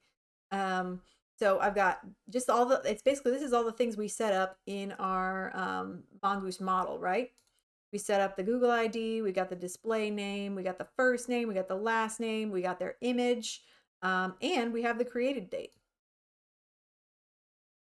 So I think this is in like UTC or something because it says it was created tomorrow, but close enough. Okay, so what's cool is that all this, based on what we set up, all this information was saved automatically inside of our to-do 2 database without us really having to do, any manual formatting of that data. The other thing too that's interesting to me is that, we, like I said, we use 2 different methods to connect to our database, right? We used Mongo client and Mongoose, and in the end, it didn't matter at all. Even with 2 separate connections at the same time, we were still able to write the data with no problem. Okay, and then so I was also going to talk about I was also going to talk about what this null value is. I think Piece of Shoot wanted to know, what is this null value that's in my that's appearing in my console? Like what's that all about? Nulls are generally not good. So if it wrote to the database, like why is there a null here? And that's because I was doing some console logging earlier today when I was hunting down some errors, and um, in my I was trying to figure out why my passport.js was not working, and it's it's a bit of an amusing story. I'll tell that in a minute. Yeah, which console log did that exactly? So I have several console logs here. So the first one is passport running, and we can see that that's running there. And the next one is, so that's just when I get the initial, like when I set up the initial strategy. The next one is when it goes into getting the user profile information. So that's just got user. I know it's in the wrong order, but whatever. So that's got user. And then next is within the try catch block for find. And then after awaiting the Google ID profile ID, so we right here we do let user equals await user dot find one, and then find the user by the Google ID in the database. And then I said console log user. So why do you think that that would be null in this case?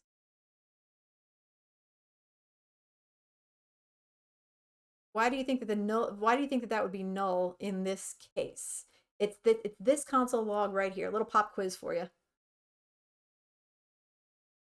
It is an absence, you're right. It's an absence of a value.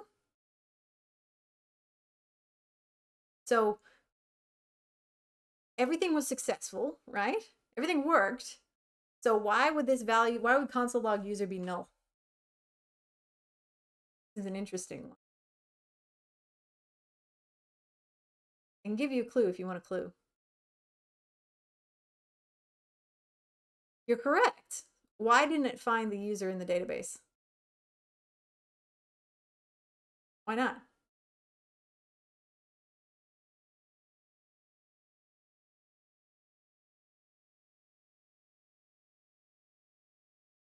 Yeah, it's a new user. Exactly. Yes. Yes. Yeah, so my clue was going to be it will only for each user it will only ever be null once. Right? Does that make sense? So if I were to log in with a different account, such as my other account, MayanWolf@gmail, um, it would look for it would look for the new user using their Google ID. It wouldn't find them. So it would log null here, and then it would simply enter this if else statement, and it would just go to the else and create the user. So nothing went wrong. It's working as intended. It's just kind of a little interesting, side effect of that particular console log. Yep. So I just thought, that's interesting that you caught that piece of shoot, and I was like, yeah, that is an interesting one to explain because nulls are generally not the best thing to see. Exactly. Yep. So we have everything successfully logged into our database. JS is weird sometimes. Exactly. So now, but one thing that we're missing is that now that we're in here, if we were using this app properly, we're stuck, right? We have no way to log out. um, we can't log out. So we need to add a logout button. Get out. Exactly. We're trapped. We're trapped in the list. I'm stuck in my own to-do list. All right, so let's go ahead and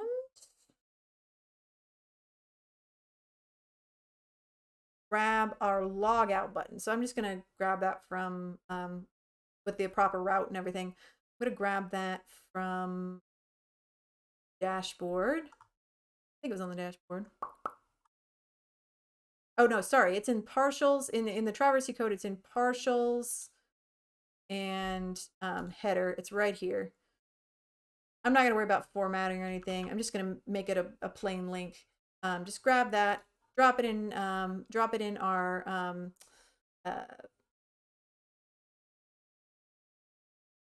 index.ejs right here at the bottom. Boop. And I'm going to be a real baddie, and I'm going to use a break tag here so it looks a little better. Thor. No CSS. I'm using a break tag. Y'all can hunt me down with pitchforks later.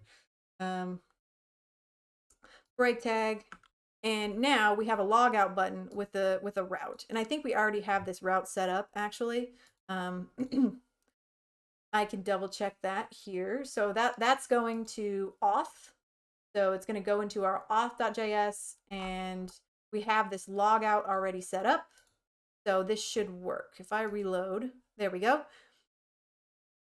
Dang, what kind of stream is this? So now we have a logout button, and it should work. Let's try it. Hey! All right, log in. I'm going to try my other account this time.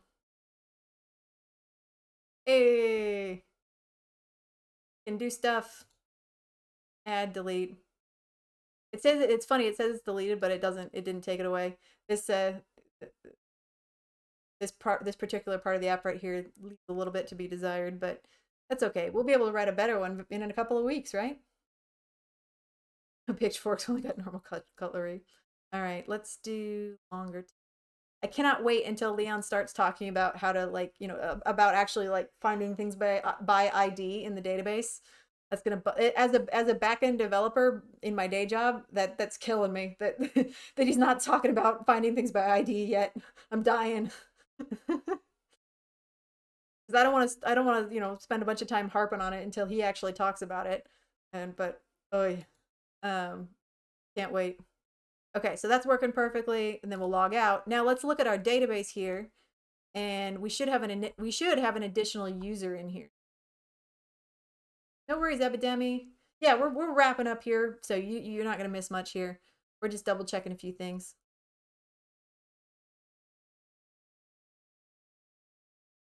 Okay, so now you can't see that it's behind my head, but we have 2 users in the database now, one for each of my accounts. So it's working exactly as expected.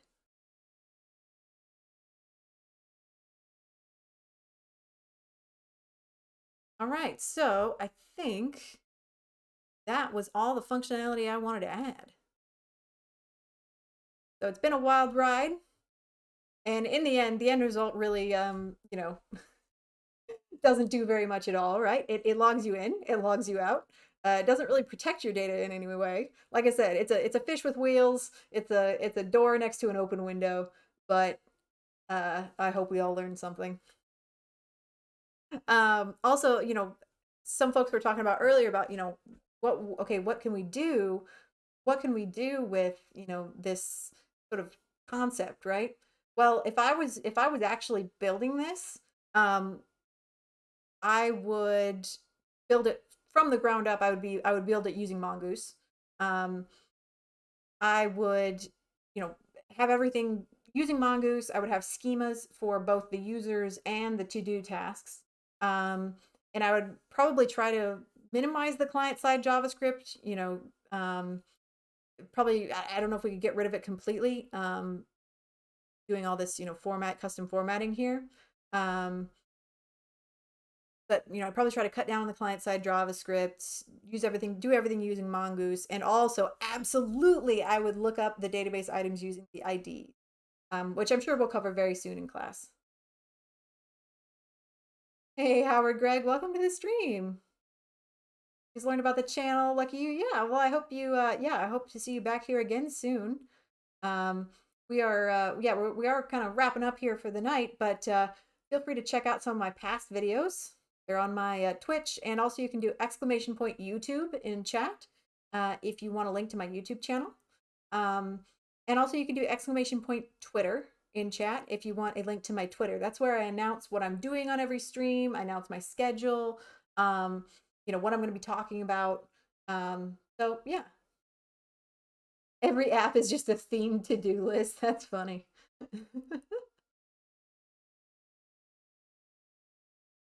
So Nomad, that's interesting that you asked that. So Nomad asks, is there a need to really use client-side JavaScript, or can everything be done with backend templates? So I've actually done a full to-do list app using no client-side JavaScript at all. Um, and you can find that on my Twitch channel. I think it's just it was only a couple weeks ago. It was like, let's build a full stack CRUD app.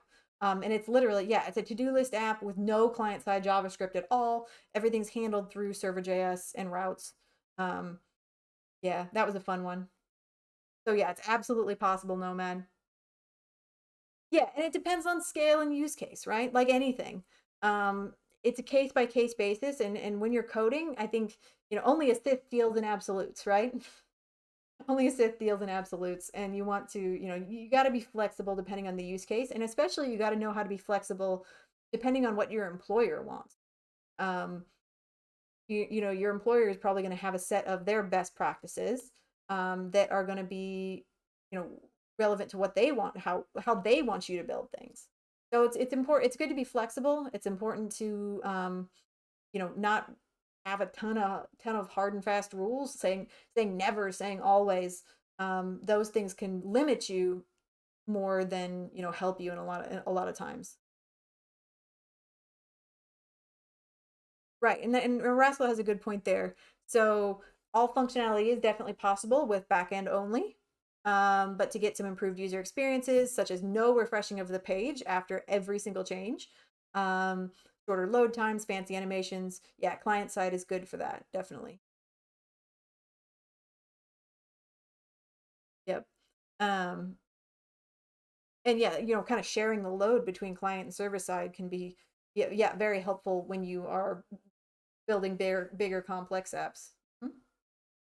Um, there was something I was gonna. Oh yeah, so let's just take a quick peek at the client side JS that's currently in this app.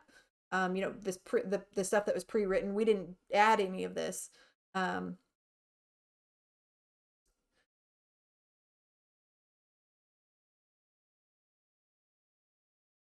yeah, so here inside of this client side JS file, there's a lot of yeah, no worries, Nomad.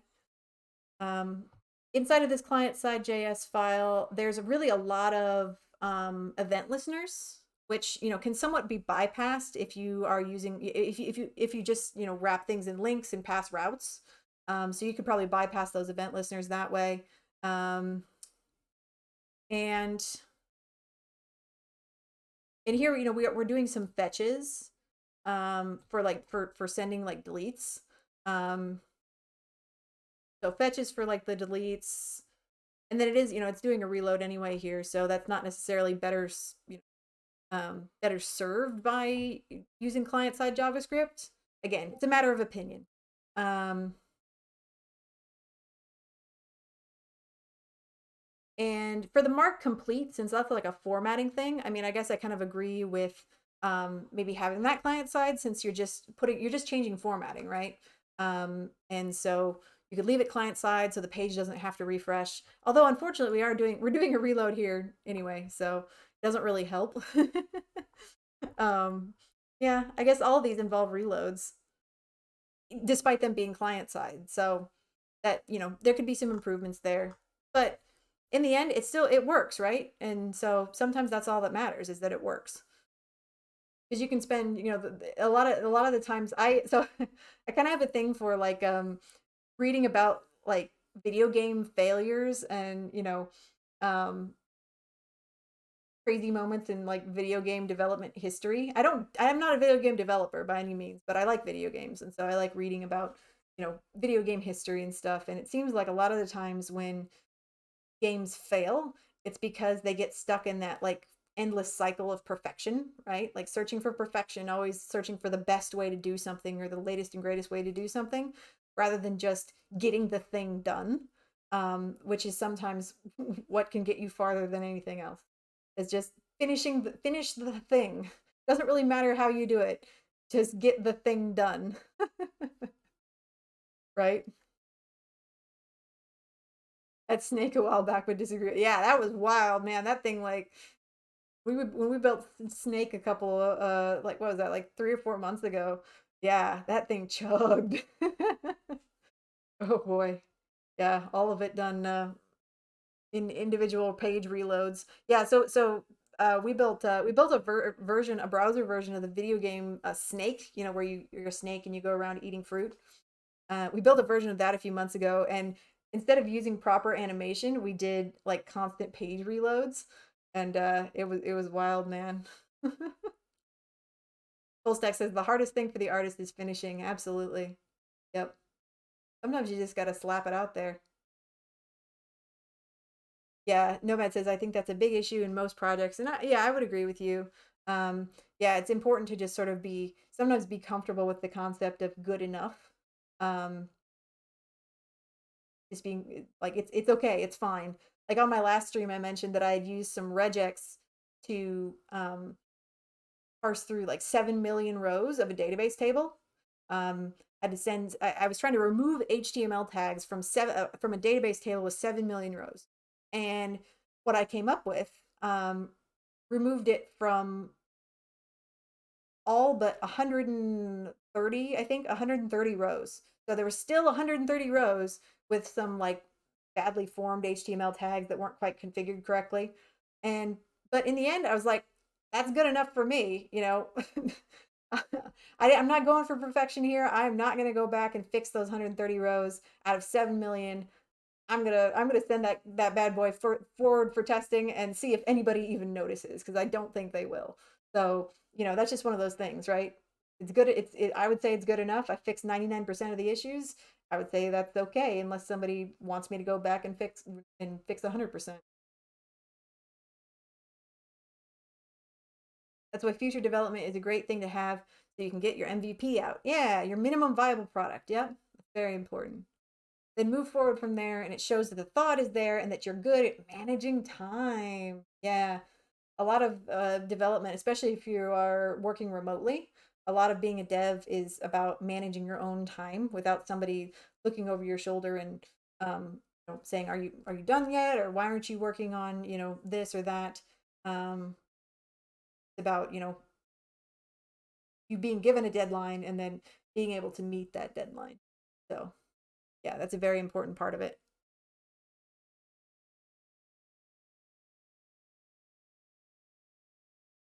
Yeah, I love talking about this kind of thing because, like, you know, it's for if you've never worked in, uh, a dev job or technology job, it can be very different than other industries where you have maybe a manager that gives you specific tasks like every day or every hour. And so going to a more unsupervised type environment can be really different for some people.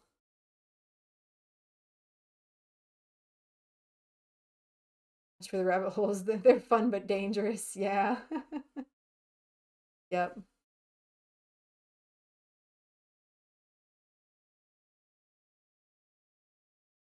Hey. Well, I'm happy to keep talking. If y'all have, does anybody have any other questions or anything like that? Again, I would highly recommend going back and watching my more structured full stack tutorials. This was more of just like a fun off the cuff type project. Um, a lot of times my streams are much more structured. Um, so if you want to watch some truly start to finish type projects, I would suggest checking out my previous CRUD videos on my Twitch. As well as some, as well as my 14-hour Traversy Media tutorial if you want to. No matter, have I done a Postgres project? Well, I did do a stream on as an introduction to SQL, just SQL in general, not specifically Postgres, but like how to uh, perform the basics of SQL queries and how to perform basic SQL operations, such as inserts, deletes, updates, that kind of thing. Basically, doing CRUD operations in SQL. Um, I caught up by watching the past mine. Hey, Cranberry, good to see you. So yes, Nomad, I've done like a CRUD SQL stream. I don't know if it's still on Twitch. It's called Intro to SQL. You can find it on my YouTube if it's not on Twitch anymore. Go to exclamation point YouTube. It'll be on my YouTube channel if it's Twitch. Yeah, and it's just we have some fun. We play around in a sandbox. Um, hey FJ, welcome to the stream. Yeah, I'd be open to a coffee chat. Just message me on Discord. Um, so I have the same name in Discord. Message me there, and we can set something up.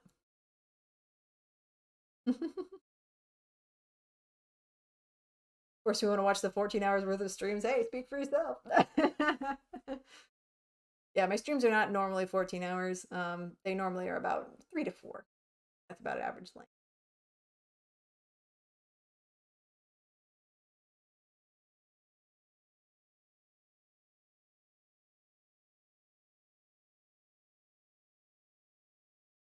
Okay, any other questions?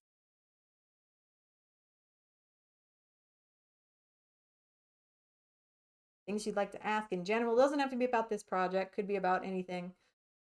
Questions, comments, concerns, what have you. Have I explored other templating language?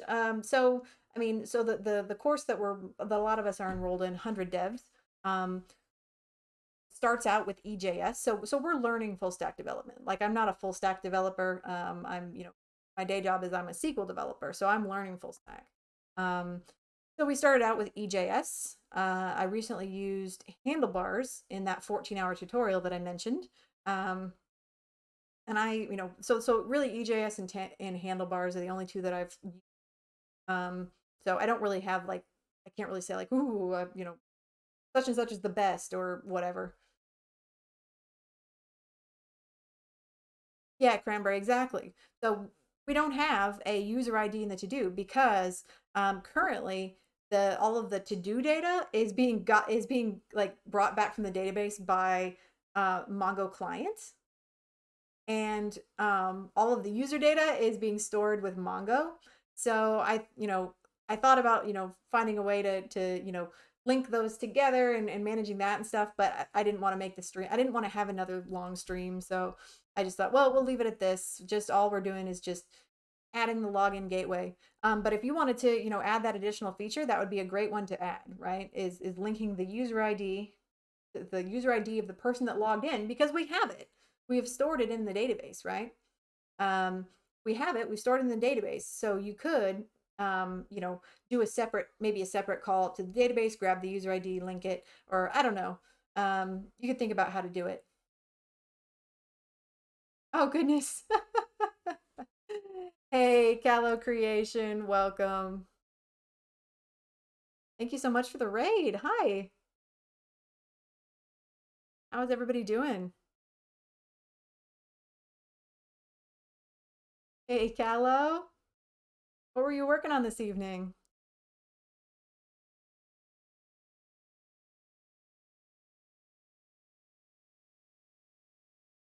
folks? Oh, you're a Learn with Leon fan. That's awesome. Thank you so much for stopping in. So I forgot to show you guys. I'm wearing my 100 Devs t-shirt tonight. Yeah. So you can't really see it because it's like I have my camera angled up pretty high, but yeah, still jelly. You'll get one. I know you will. Yeah, so welcome in, Raiders. Hello. I am Mayan Wolf, and I am, as Callow mentioned, I am involved in the current 100 Devs cohort.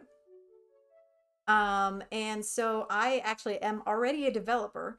But I work exclusively with SQL in my day job. So I am a backend developer working with relational databases and SQL.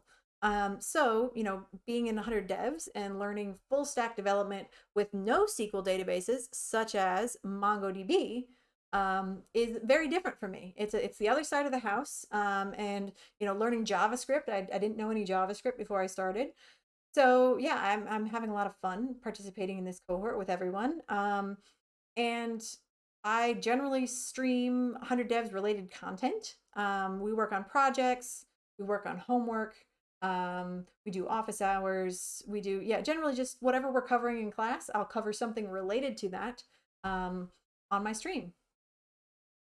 So yeah, if you're interested in, covering some of that material, JavaScript, full stack, MERN stack stuff, then feel free to join in. Oh, you were working on a Unity game that players can join from Twitch chat. That's so cool. Ah, yeah, that's awesome. I love types of games and apps that integrate that like help better integrate the user with the app in an unexpected way, right? Like Discord games or Twitch games. Like you interacting directly with the app and doing something unexpected. Like, that's really cool. Hey, Big Sugs, welcome. Yeah, no worries, Derp Daddy. Thanks for coming in. Thanks for coming today. My consistency is unmatched. Oh, thank you, Nomad King. Yeah, I'm fairly consistent. I stream most weeks. I do, um,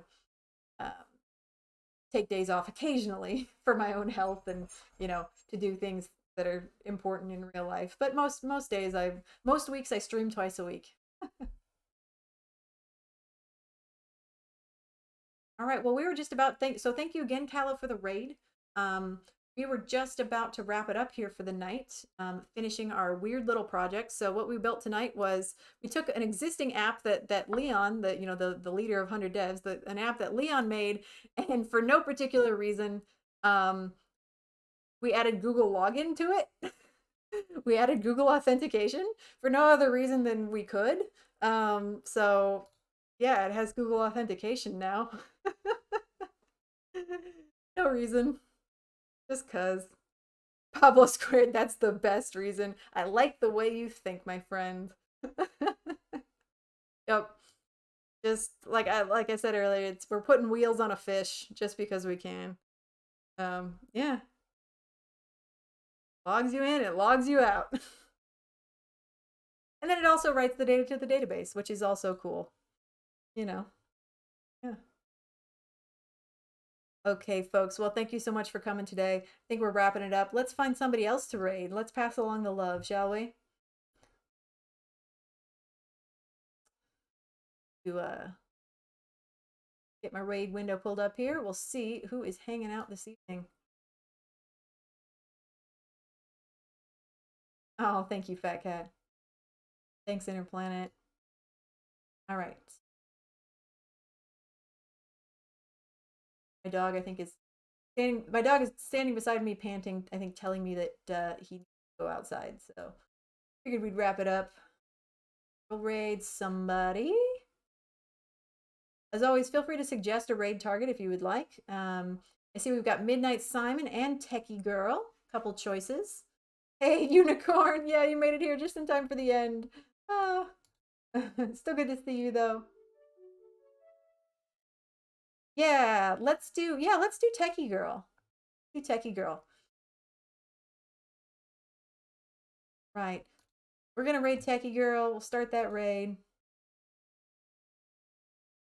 They're doing React, which we're about to start, very soon. So I think that would be a pretty cool thing to. All right, I'll see you all again on Sunday.